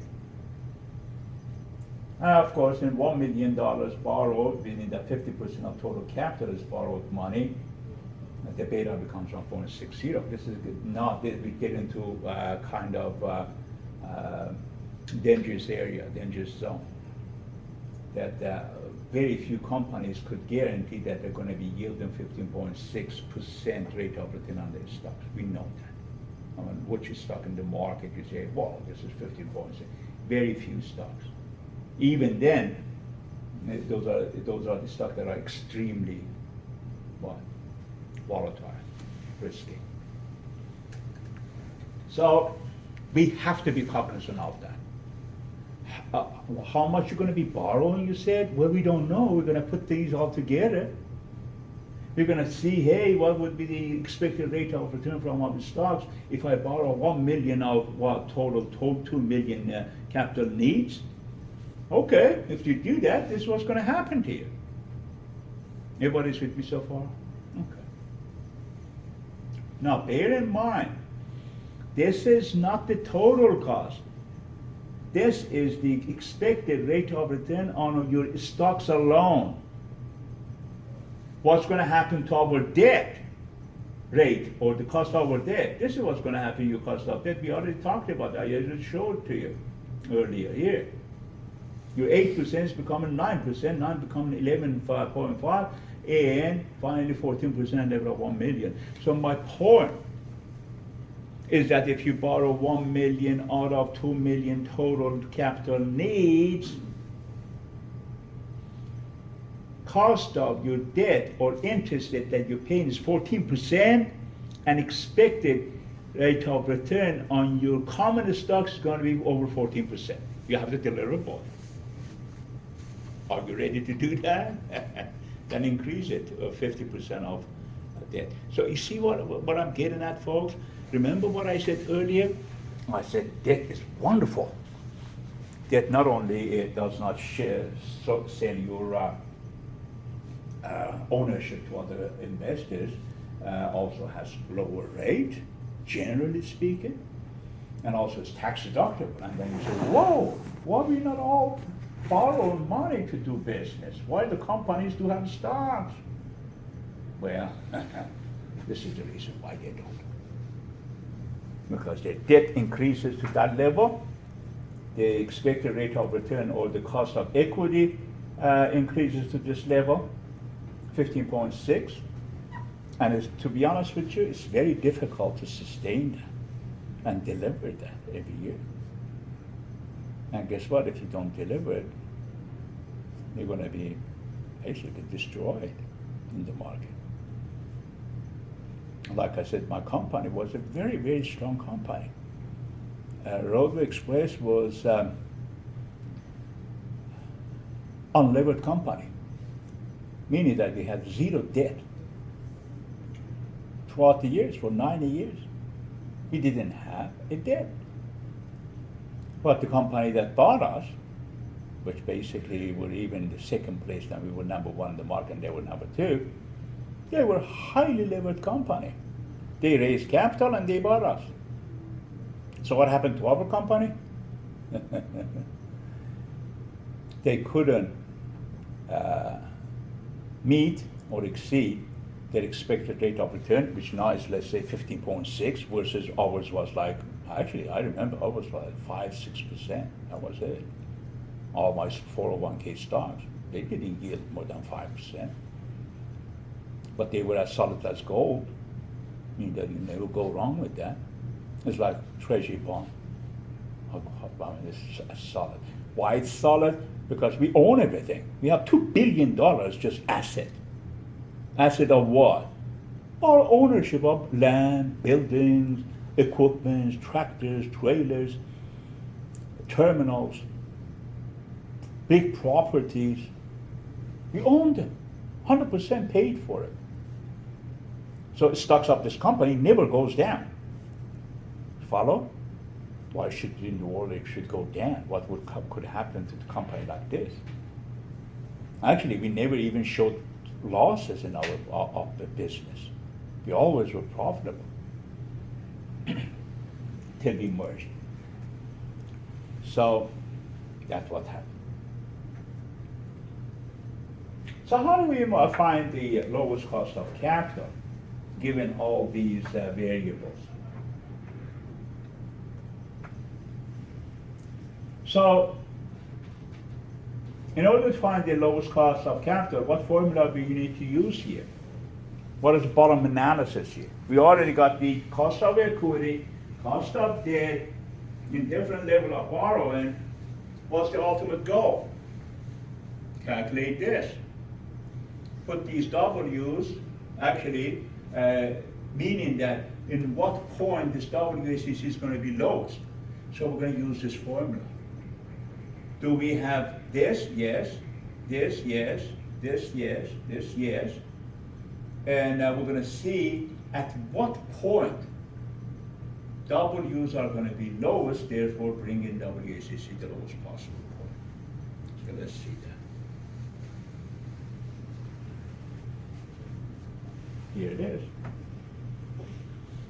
So this is your bottom line. This is your final table. We say, if you didn't have any debt, obviously your equity to capital to your capital, because all stocks, 100%, no debt, and expected rate of return on your stock was only 12% at the time. And of course you didn't have any debt, therefore there was no cost of debt. Therefore your WACC is what? Our equity. All your what?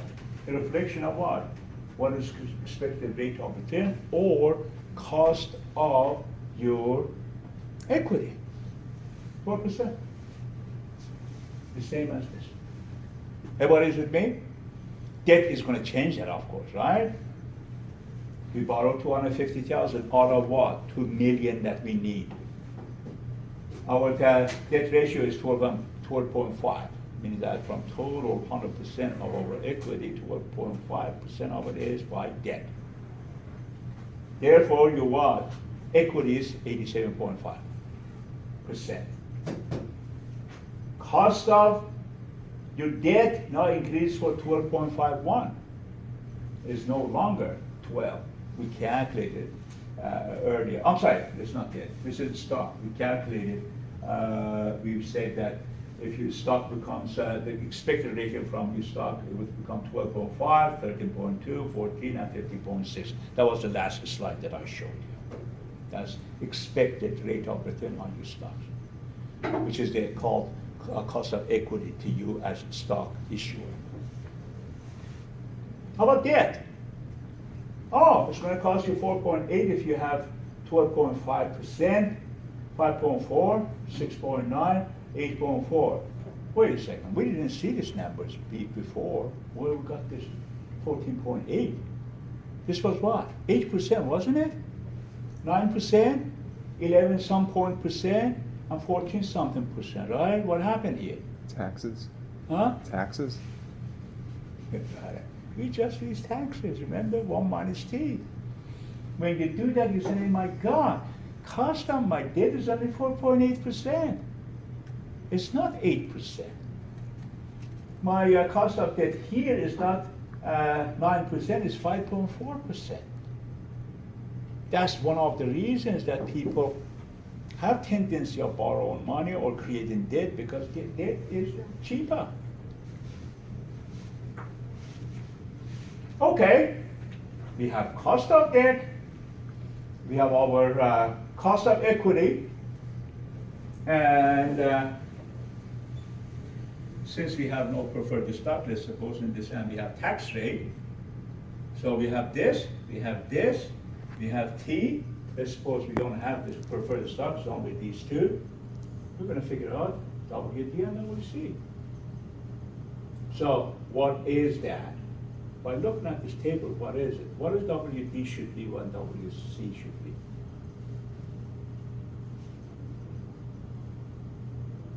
That gives us what? Lowest of WACC.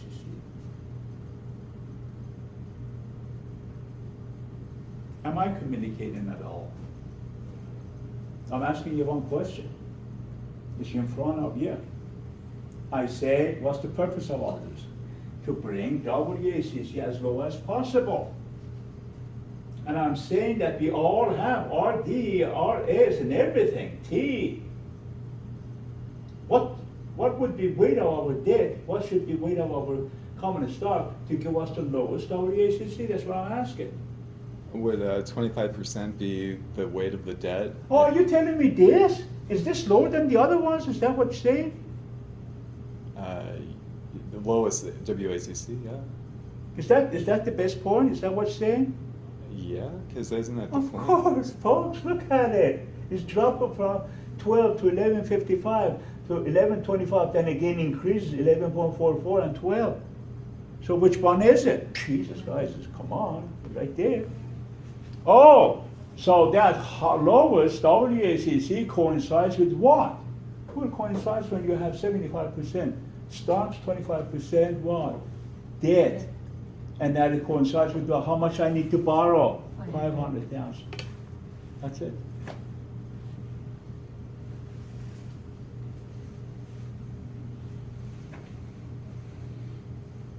Any questions?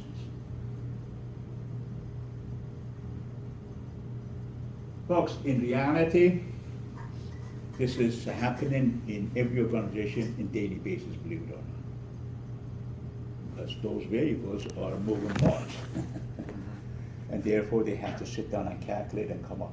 And believe me, folks, like I said earlier, the fractional percentage on your cost of capital, when it's increases or decreases, translates to millions of dollars in major companies. So it's a very, very critical calculation that you do every day. And it's simple in a way, folks. Come on. I mean, we have all the formulas, remember. How we determine the cost of debt? Geez, guys, we have different ways to do it. We did it last week. How do I determine the cost of equity? Well, we did it last week. Is it by what? Capital asset price and model. We already talked about it. And then how do I come up with WACC? Jesus Christ, right there, the formula for it. Everything that you see in this table, you already learned in the past. You use your calculator to come up with the cost of bond, or what? Yield to maturity of the bond. And that is what? What is it? This. Tax adjusted. You use the capital asset price and model to come up with the cost of your equity. Which one is this? This, right here. You use your ratios. Well, second week discussion. You know how to put the debt to capital and equity to capital. Basically, equity divided by total capital, right? And we know how to calculate these. And finally, WACC right there, formula. You have everything, put them together, you come up with lowest point, which is optimal level of borrowing money to bring your WACC as low as what? Possible.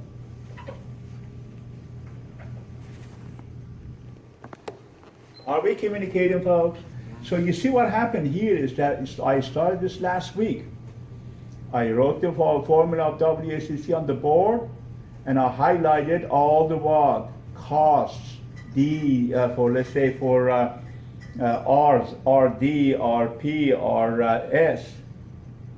Now today we determine how we're going to determine our W's, and that's how we do it. So if you go to a company and you say, hey, I kind of know finance, and that's the CFO of the company says, okay, here's my balance sheet and here's my income statement. Come up with my WACC that is optimal. You're gonna do this, and you're gonna impress your CFO. That's how it is, right? Any questions?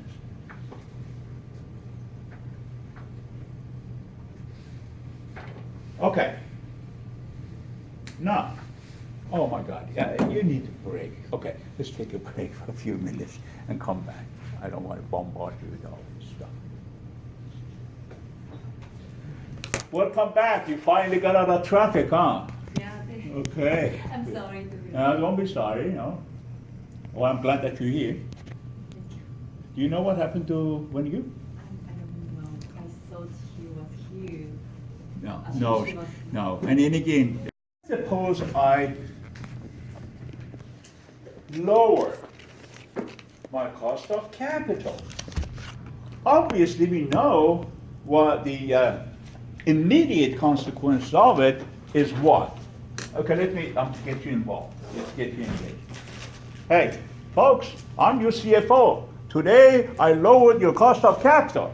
What's the ramifications of that? What are you expecting to happen now?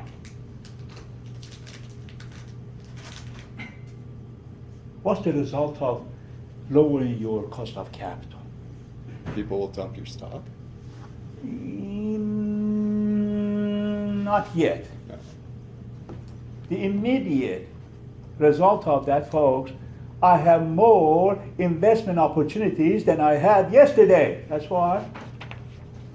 Because in the past, many of those opportunities were not there because I was what? Cost of capital for me was 12%. And all these investments that I need to invest money on, it had to yield what? More than 12%. Now my cost of capital is 11%. So guess what? Bunch of investments become available to me. Because what? They require rate of return is 12 and my cost of capital 11, so those opportunities exist for me. That's number one. Number two is, does this lowering cost of capital has anything to do with price on my stocks? What do you think? Yeah. Yeah, it should, So we're going to take a look at that. How lowering cost of capital would increase the price of your stock. Okay? So in order to do that, well, we're going to use this formula. This is not a strange formula, is it? Something that we did a lot of examples of it last week. So your expected price of stock is D1. D1 is equal to what?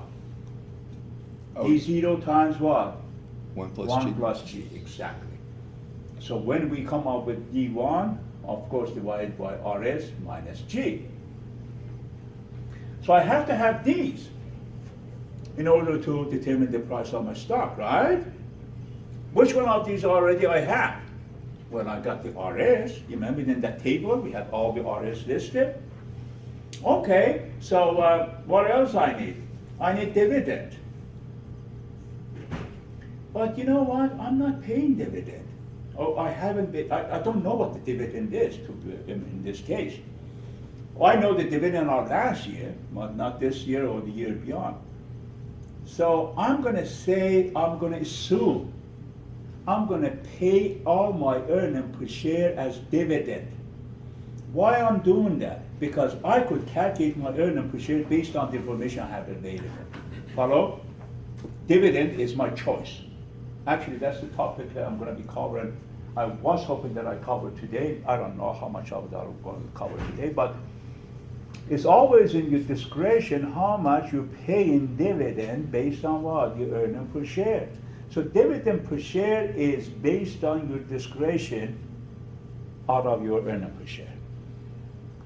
I'm going to talk about it in more detail later on.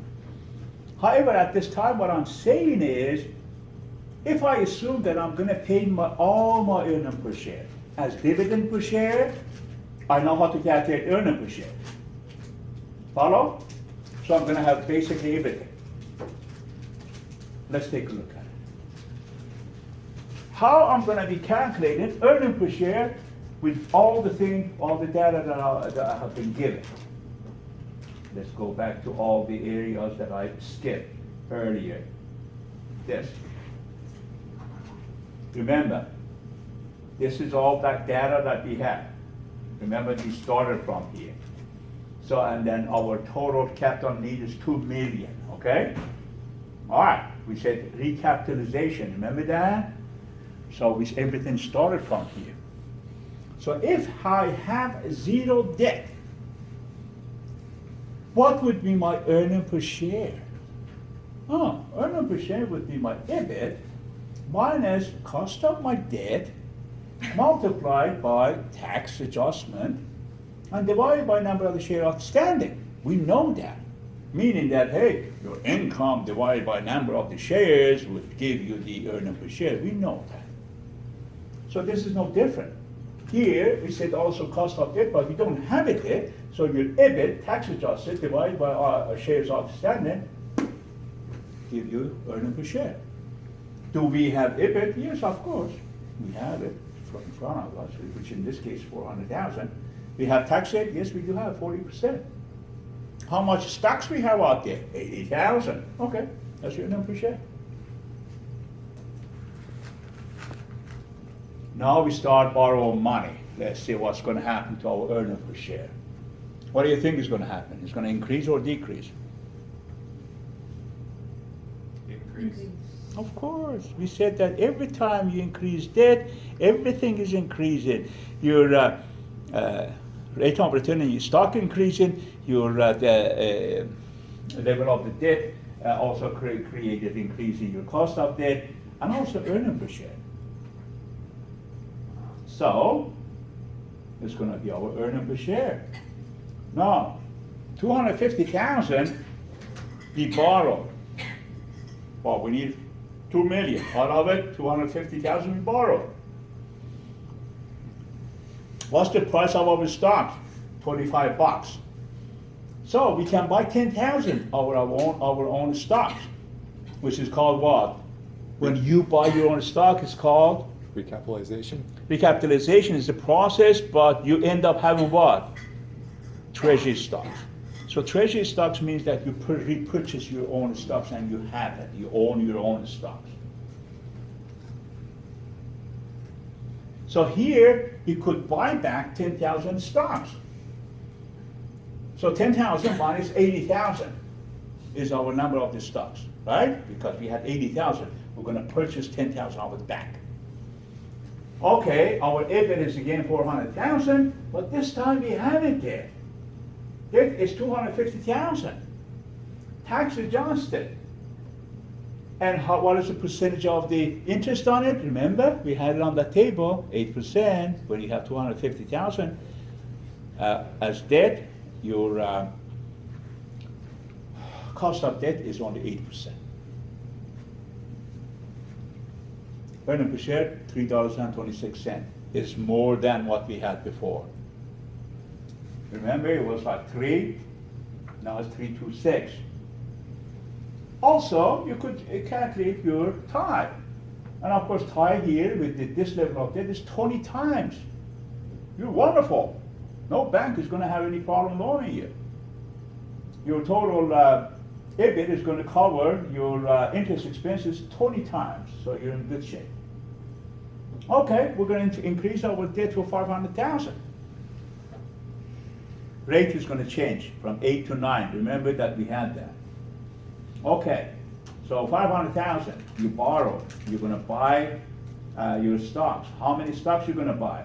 Well, you have to divide by $25 price per share. you're gonna be able to buy 20,000 stocks out of 80,000. So, your EBIT, again, 400,000, this time your cost of debt is 9%, not 8. And borrowed money is 500,000, tax adjusted. That gives you earning per share of what, 3.55, again, higher than the one we had before. And this time your tie all of a sudden drops from 20% to 8.9%. I have a question. Yes, From where are we getting the interest expenses? Expenses. 9% of 500,000. Okay. They said that, okay, of Okay. previous one, 8%, of what, 250,000. Good question. I like to hear these questions, that opens up certain areas that I perhaps, I'm not covering. Okay. Let's increase it to 750,000. Okay, now cost of your debt is 11.5. How many stocks I can buy? 30,000 stocks. Okay, 30,000 minus 80,000. Your EBIT is 400 again, and cost now is 0.115. Amount of the money borrowed is 750,000. So that gives you what, 3.77 as your earning per share. Now, what would happen to our tie? Well, obviously, it's going to drop to 4.6 times. Finally, if you borrow 1 million, interest rate is 14%. We could buy 40,000 stocks, 40,000 out of 80,000. EBIT again times this time about 14% and $1 million. That gives us earning per share of 3.9. Now, of course, your tie is not dropping to the level that nobody wants to lend you money anymore. Now, why are we doing all this? We're trying to figure out earning per share for every level of debt. 250,000, 500,000, 750, and 1 million. So we have it. Now, what do we have now? Now we're saying that if we decide to give all our earning per share as dividend, that'd be what? Dividend per share. That's what we want. Why we want dividend per share? Anybody?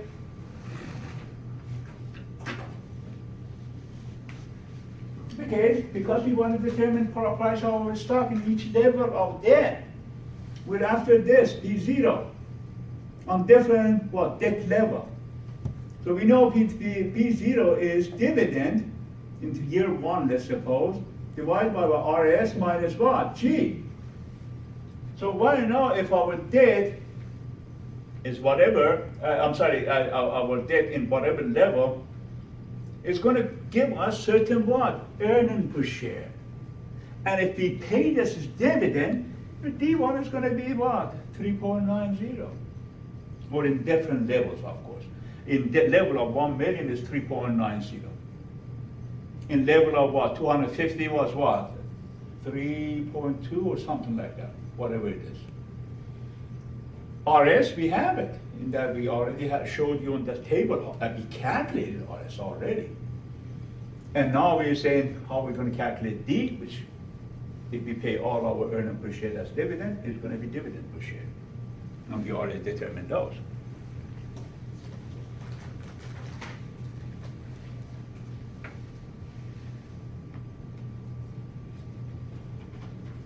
Okay.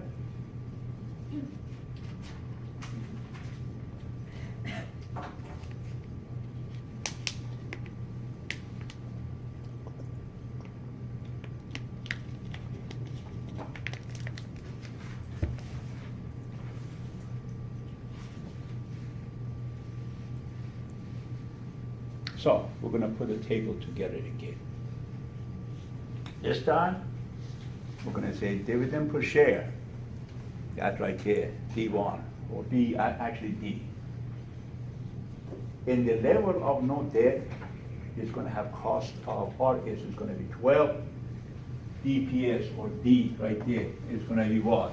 3. And in this case, actually, we're assuming that our dividend doesn't have any, oh, that does have a growth rate, look. That would be the growth rate. So I'm not sure if they include growth rate on that. Let me double check that. Because here, I don't think it even says that we did that. Yes, we don't have no growth rate. I'm sorry, we're gonna ignore the growth rate, like that's right there. G is no longer there. So we're assuming that our dividend doesn't have any growth rate, and we're gonna calculate it as such. Okay, so this formula becomes like this.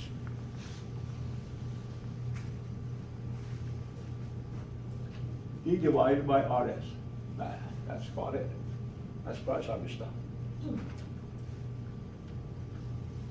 What do we have for when we have no debt? Oh, it's dividend per share is $3.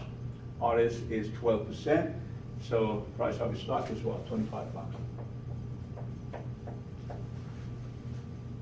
Oh, when we borrow 250, the dividend per share is $3.26. RS increases for 12.5. Price of the stock is 26.03, which increased, right? A level of 500,000. DPS, of course, we know is 3.55. RS is 13.2. Your price of stock is still increasing. Now increased $26.89.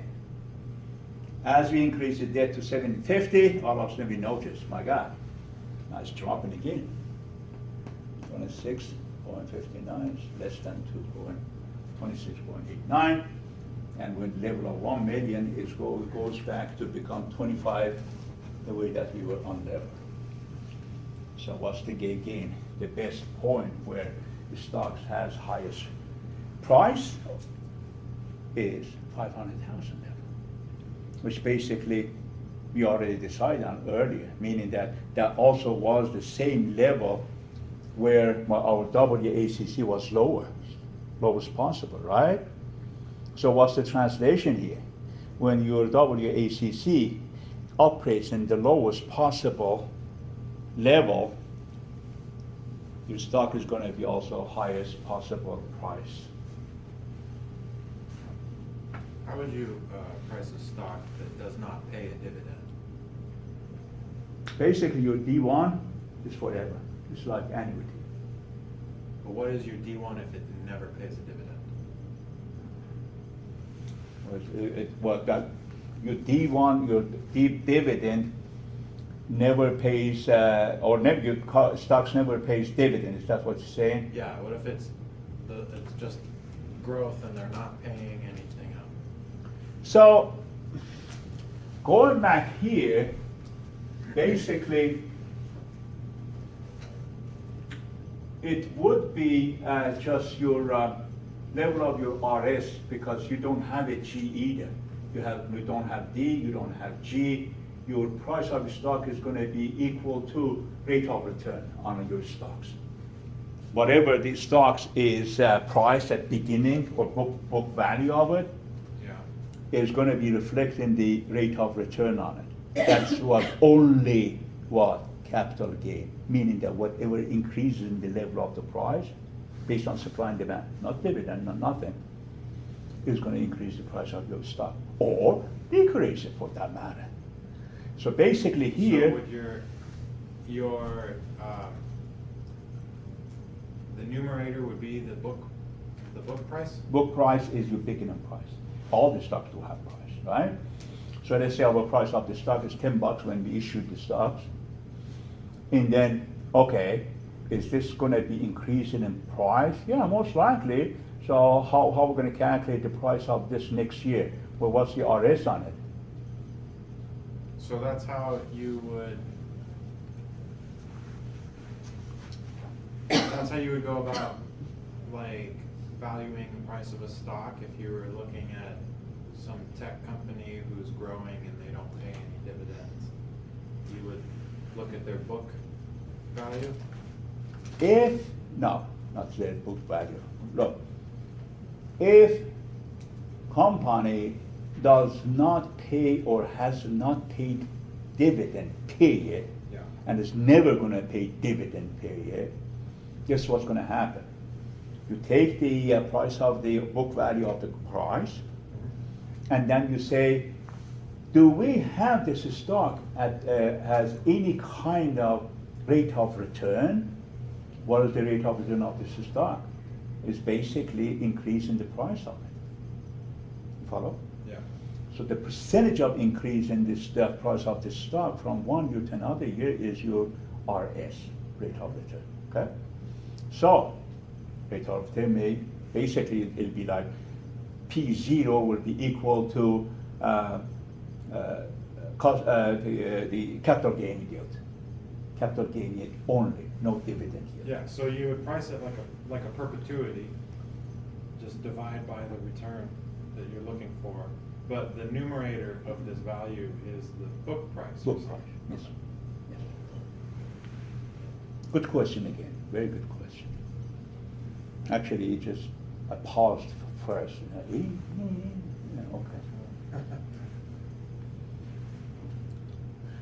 Do we have a good idea now what's going on here? How we determine W's? And you see that that's beauty of this particular calculation is not only you drop on the cost of your capital, which is opening up a lot of opportunities for investment, but also increases the price of your stock.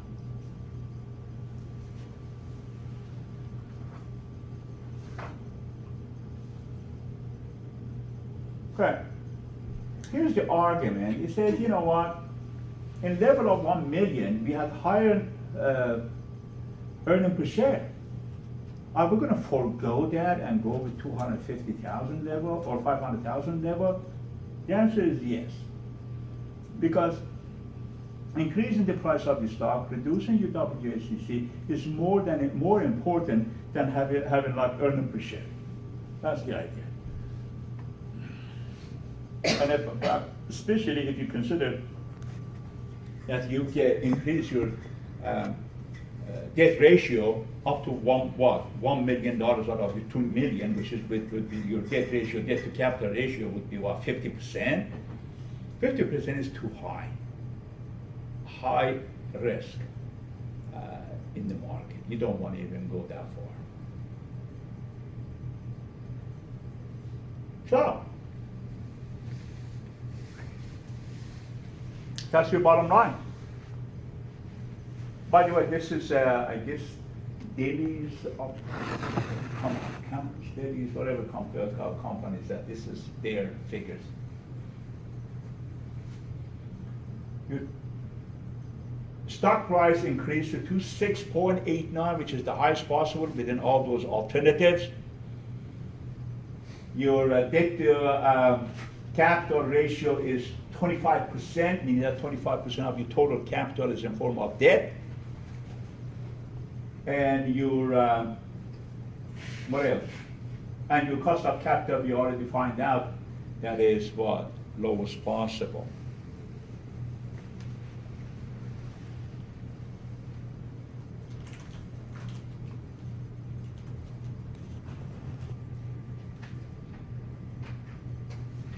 Of course, our analysis would be different as we talked. I was talking to Charles, or he asked me a question about, do we do this every day? And I answered that, but also here is one logic behind it, is that obviously because of the business risks associated with your own internal operation or state of economy or state of market, state of stock market and so forth, so on, is going to impact your WACC all the time, and you have to do a new calculation. Finally, how would these factors affect the target capital structure? Well, of course, you could spend some time off talking about this, but unfortunately we don't have the time. So we're going to talk about the dividend policy, because I'm going to start that and finish it next week. But you could imagine what are some of these could have the impact on your capital structure policy. Again, I'm going to refer back to my discussion with Charles, that he asked me how this would be impacted, how often we do calculation. Well, these are the variables that are going to be impacted. And each one of them has its own significance. Okay, that's it.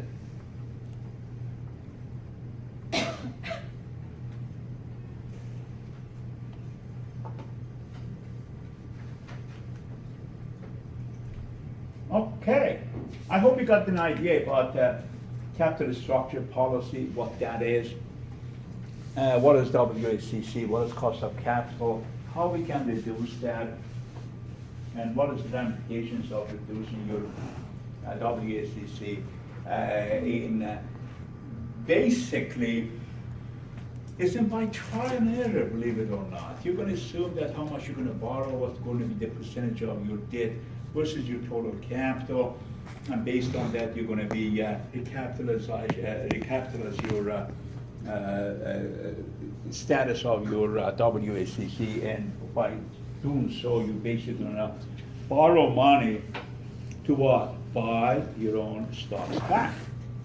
And this is, again, as I already said it earlier, but I'm going to put emphasis on it because sometimes we forget that when you borrow money, you have to replace it with what? Your stocks. You cannot just borrow money, add to your capital. That's not the idea. Okay. Any questions or comments?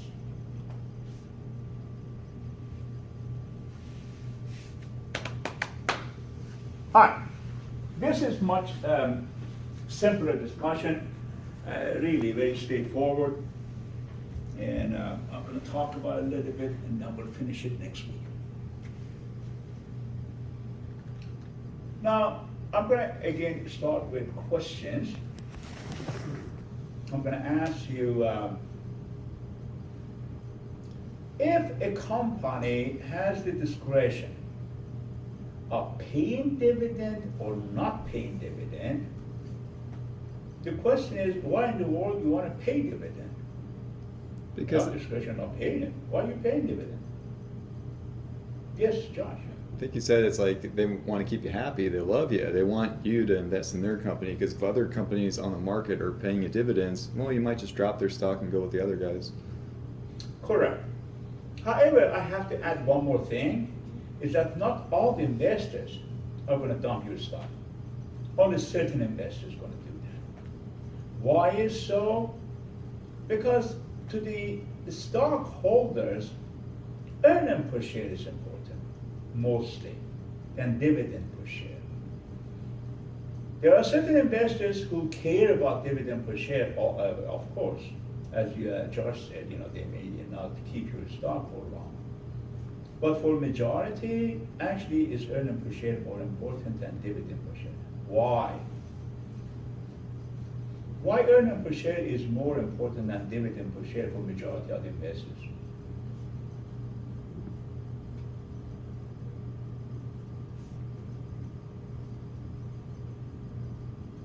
Example. Stephen and I, we bought the stocks of IBM. I kind of care for dividend if I receive it or not. He doesn't. But for both of us, earnings per share is the most important. Why? Because if I'm a dividend happy individual, I'm going to get dividend from that earnings per share. If for Stephen, dividend is not important, but still he's happy. Why? Because this earnings per share is going to add to the value of the company. Why? Because the company is going to reinvest this money back in the company if they're not paying dividend. So in either case, the earnings per share is the most important than dividend per share. Now, another question. Let's say Josh and I, we're buying stocks of a company. And this company pays high dividend. Okay, let me just rephrase that. We have choice of buying stocks of two different companies. One company pays high dividend, the other company pays no dividend. And let's suppose Josh and I were the investors. Which company Josh is gonna invest more and which company I'm gonna be investing more? One is paying high dividend, the other one doesn't pay any dividend. Is there gonna be any difference in our choices between Josh and I or not? Or we're gonna both go with these same companies that paying high dividend? Think about it. Think about why I'm invested in that company, why Josh is invested. I'm not investing for the future of that company. Jesus Christ, I don't know if I'm gonna be alive next day, let alone if hopeful for 10 years from now, the company's gonna grow, who cares? You follow? So I'm gonna invest in a company that what? Pays high dividend. I want my money right now. However, Josh is investing this not for now because he has a good income.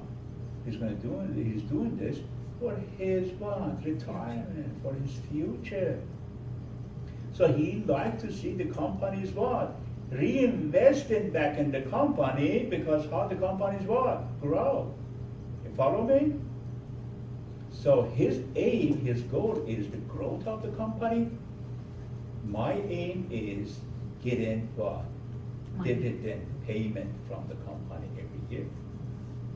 Believe it or not, in reality, there are a bunch of people out there, good percentage of people out there, they just live by dividend payouts.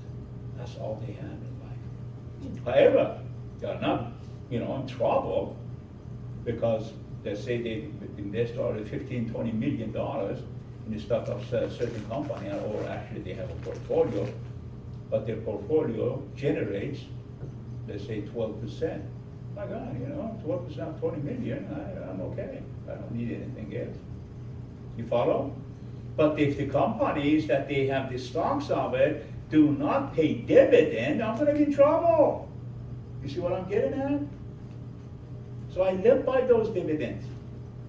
So, bottom line is that between Josh, who is young, his intention of investment is the growth of the company and future value of company, therefore future value of his stocks, his investment. For me, those are irrelevant. I don't care about future. I'm not investing for future. I'm investing for now. And dividend is going to provide me what? Enough income to live by. So the safe conclusion is that are there some companies out there that cater to Josh, and there are other companies that cater to me? Yeah, exactly. They have selected their own clientele, demographic, or the people that are going to be investing on these companies.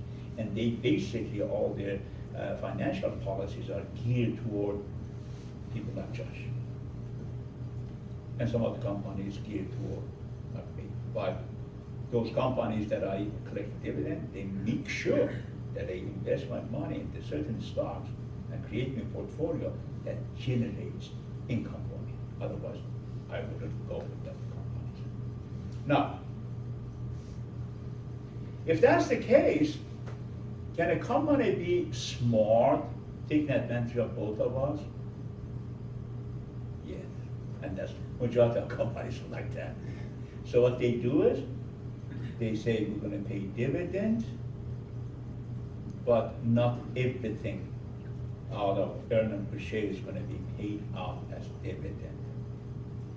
We're going to get our earnings per share, a certain percentage of it we're going to pay as dividend, and the rest of it what? We're going to reinvest back in the company. So all of us in this company would become attractive for both of us. But the question is, what percentage of my earnings per share or my net income I should pay as dividend? What do you think the answer is? Answer is, in finance, we have formula for everything. So we're going to use this metric. That's called residual dividend policy or model.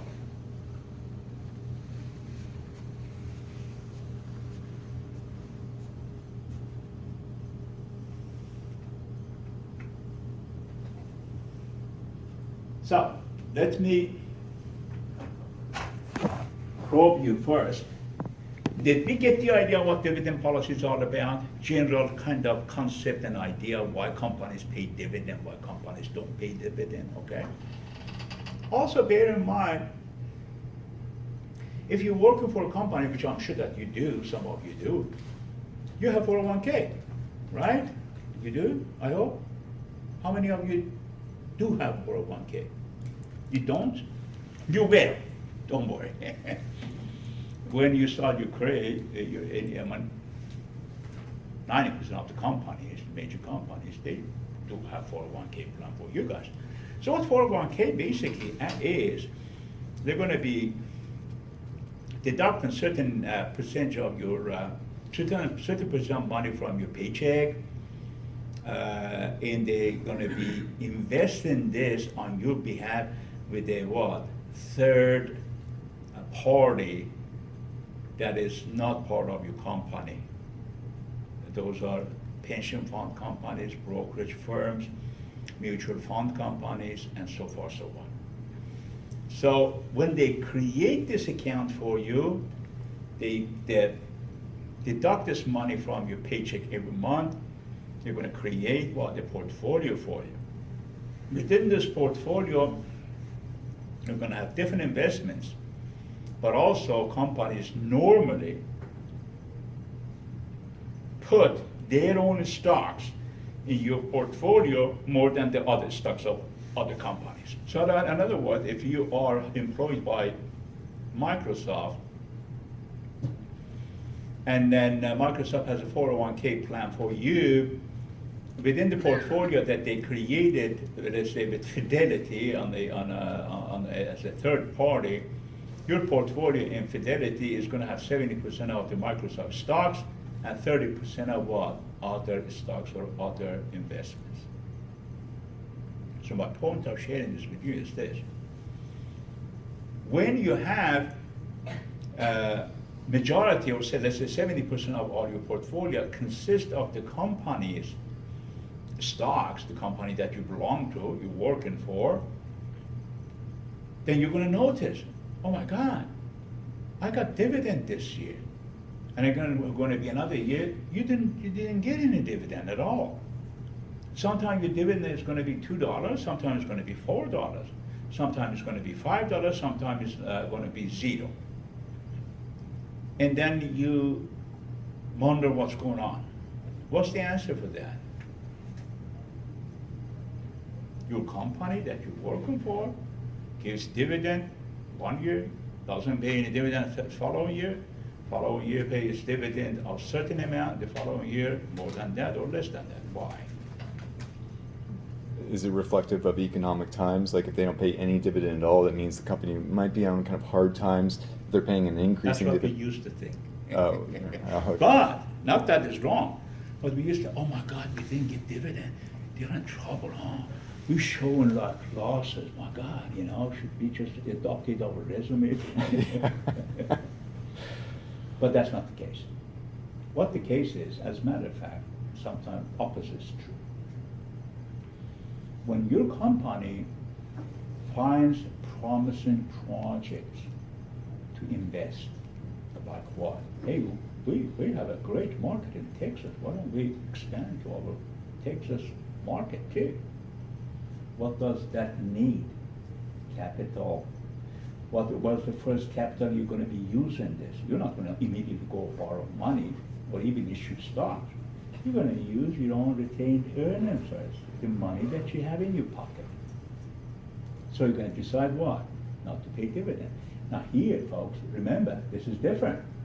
This is not public. Public, if you don't pay dividend for people like me, I'm going to dump your stuff. But if I'm part of the company, what am I going to do? Oh, okay, well, just reinvest it back in the company. I guess they know better, so it's okay. So you don't mind it if you don't get dividend. But I want you to understand why you're not getting dividend. Yeah, we used to think, like Josh says, if my God, company is in trouble, but not necessarily so. Actually, the company is in better shape because they are doing a lot of capital expenditure. Capital expenditure happens when the company is doing good. meaning that they want to spend more money for the growth of the company. They want to have more market share. They want to expand to other market. Probably they open up branches all over the world, or they enter in different market that you didn't have prior. And that's exactly what happened to my company. For 6 years, we didn't get any dividend. Within the 6 years, our company invested $1 billion in a small package and service, which is the market for what? UPS and FedEx. Why we were doing that? We want to capture their market. So we spent millions, billions of dollars in that endeavor, so company chose not to give us any dividend. Also, we had years that company had no promising projects, and they basically, all their retained earning was distributed as a dividend. And guess what? There was time that I got $5.50, $5.50 as a dividend. That's good. I mean that each single stock of mine earned $5.50. So if you have like 5,000 of it, and normally your 401k gets that level, because throughout the year, if you're working for somebody for 25, 30 years, yeah, you're going to have that many stocks.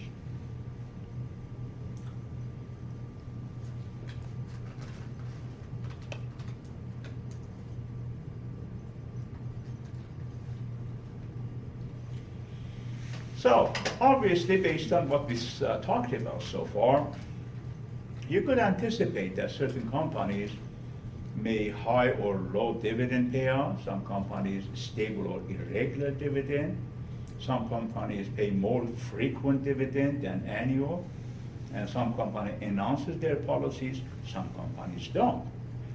So what is the problem of announcing or not announcing? Remember my example of Josh and I, we're buying stocks of 2 different companies. I want to know the announcement policy announcement of this company before I invest on it. Why? How do I know this company is going to pay high dividend or not? So they have to announce their policy. Based on that, I make my investment. Forget about that. Irrelevant theory is really irrelevant. I don't know why they're included in this book. You know what the irrelevant theory of M&M or Miller and Modigliani is? They assume something that they're questioning, and they've proven it that this could be the case, but it's proven to be wrong. I mean, it's irrelevant theory, meaning that, let me give you an example. That's why I dismiss all this stuff. Okay? Example is this. M&M theory, which stands for the name of 2 scholars, Miller and Modigliani, they say, hey, let's take a look at this WACC deal. WACC was saying, look, this is a pizza, which is the total capital. If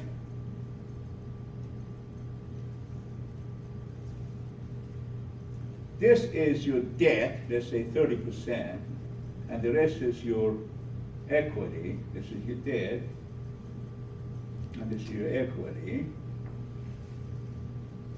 versus a company that is like this.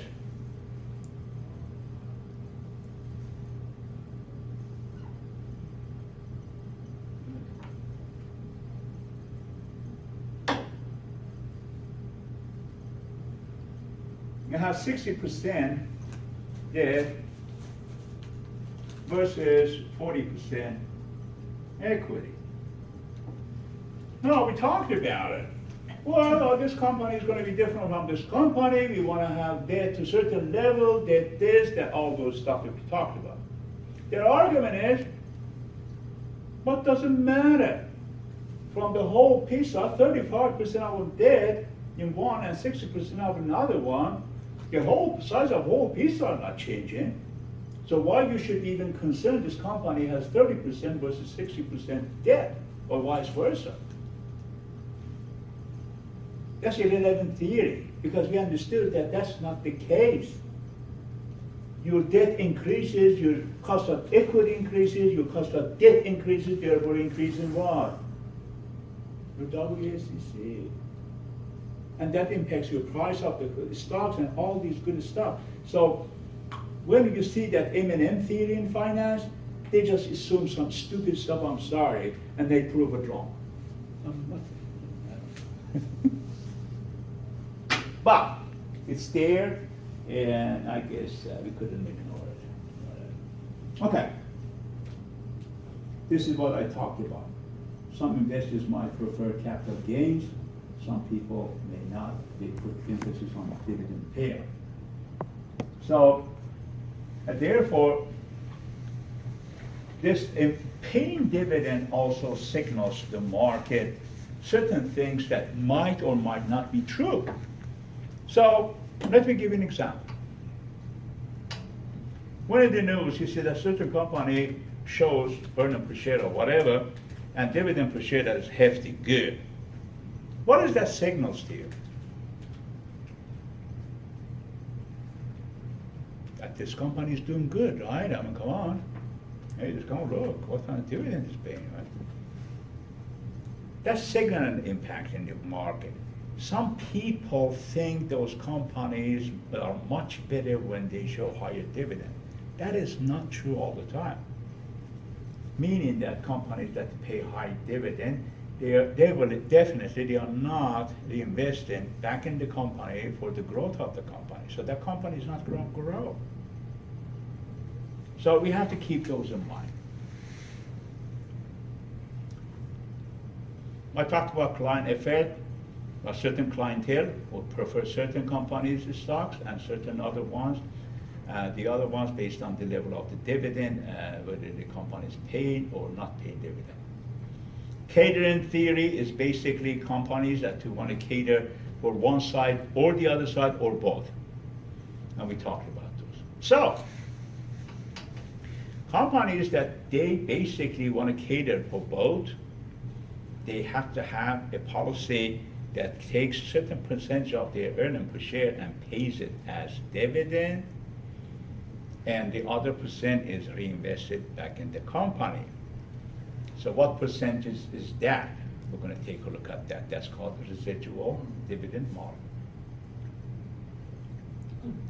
So in order to do that, we have to find the retained earning needed for capital budgeting. What does that mean? Let's suppose I just entered this classroom and I read, find the retained earning needed for the capital budget. What is that? What is it? You should know. You have been in this classroom for a few weeks. Can anybody make the interpretation of that sentence for me? Find the retained earning needed for the capital budget.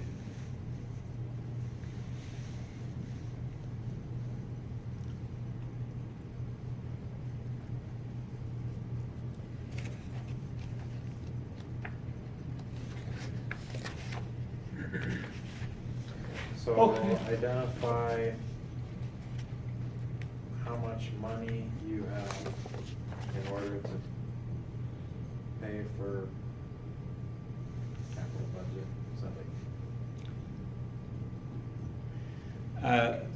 I may leave and never come back. All these hours, days, I told you about the meaning of capital budget. What the hell is capital budget, folks? Investment criteria? Thank you. From your total net income, which is your retained earnings, how much you need to reinvest. That's it. Okay? So, hey, we got like $60,000. We're going to reinvest back in the company $50,000 of it. Okay? Your capital budget need. Now listen. You may have income of 100 million. Okay? But you are undertaking a project that's going to require 200 million. You follow? What are you going to do now? You still may pay dividend. How? Borrow money. You see what I'm getting at? But you have to have a method. You have to have a model by which you decide. That's the model we're going to talk about. So the first step, Let's find the retained earning needed for capital budget. How much you're gonna need to invest? Investing here means that reinvesting back in the company.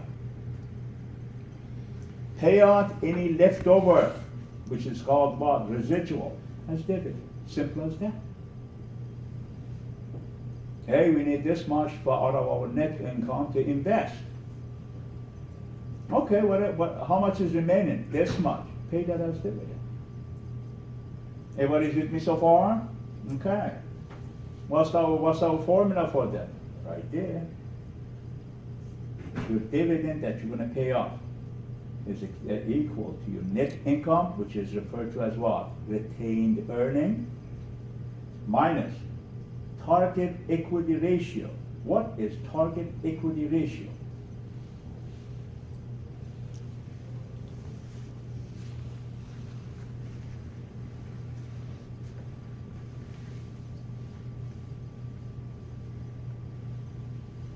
In our example that we talked about earlier, what was our target equity ratio? Be the ideal equity ratio in order to minimize the cost of capital. But in our, true. But what was our number in our discussion? We said what percentage of our capital is going to be by debt? 25? 25%. Thank you. So what is our equity ratio? 75. So that's your 75 right there. Okay. Total capital budget. How much you going to be needing for this reinvestment? Oh, this much, whatever it is. Good? Okay. Let's take an example. You need 800,000 to invest on whatever the investment is to add value to your company. You're basically adding the value company by spending 800,000 in a project, in something that you see it's going to be good for your company. It could be machinery, it could be another branch, it could be another company, it could be whatever that adds to value of the company. And then you say, hey, my target capital structure is 40% debt and 60% equity, right? So what is your target equity ratio here? 60? 60%, thank you. You forecasted your net income is going to be only 600,000. So how much of this you should be paying as dividend? Okay, we're going to use this formula. So we're going to take 800,000 and multiply it with what? Remember? First, tax. I'm sorry, not tax. Jesus Christ. Equity percentage, right? Your target equity ratio. 800,000 times 60%, right? Is going to be 480,000. That is the amount you what? You need to have. You're going to reinvest back in the company. Then you're going to deduct that from your 600,000, which is what you're going to be spending among your. That's your. Is it your income? It's that's your net income or retained earning. You say out of my retained earning, which is 600,000, I need 480,000 to reinvest. What is remaining? 420,000. Okay, pay that as dividend. How much dividend? What percentage of dividend I'm going to be paying? Well, 120,000 divided by your net income, 600,000, gives you 20%. So basically, you're paying 20% of your retained earning as dividend. Okay? Any questions? What if, I want you to calculate this one. What if your net income drops to 400,000? Calculate that first, and then calculate it if it rises to 800,000. And I'm going to go back, show you this. So in the stuff 600,000, once the first scenario is this drops to 400,000, second scenario increases to 800,000. What would be your percentage of what? Dividend payout? Calculate that, please.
Anybody come up with any result?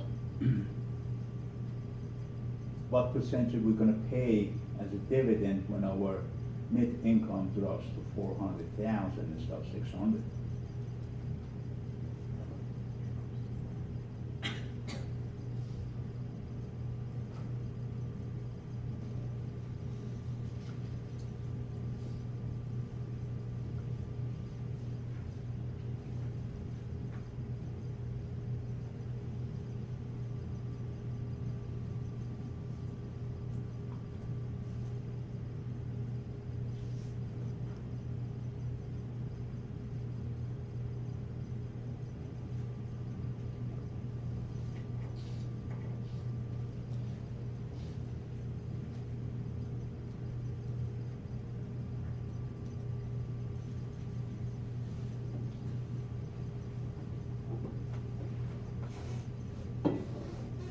Nobody come up with any numbers? Come on. Look, 800,000 is the same, but 600,000 this time is 400,000. So 400,000 minus 480 would be what? Minus 80. When it's minus 80, you're not gonna pay what? Dividend. My dividend is gonna be zero. First scenario. Second, 800,000 minus 480. 320 Yeah, so that is again, divide the, by 4. that with, yeah, 120,000 between, 800, that's gonna be what? 40%, right? Here we go. So in the first scenario, you're gonna pay 0. On the second scenario, you're gonna pay 40%.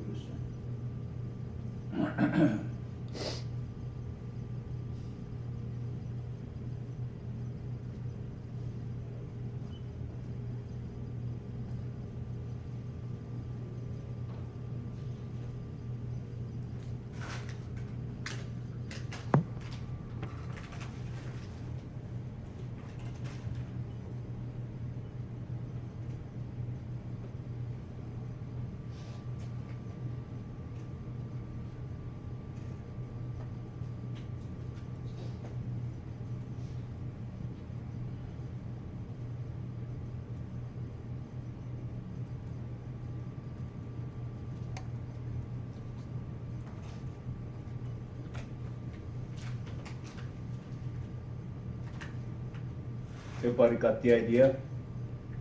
You wanna go home? Yeah? Really? Okay, let's go home.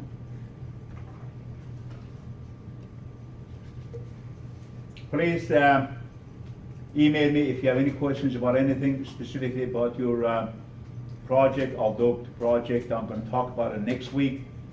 And also I'm gonna finish this. And if we get the time, I would like to also cover one more chapter if I can, and that's about mergers and acquisition. It's a quick discussion.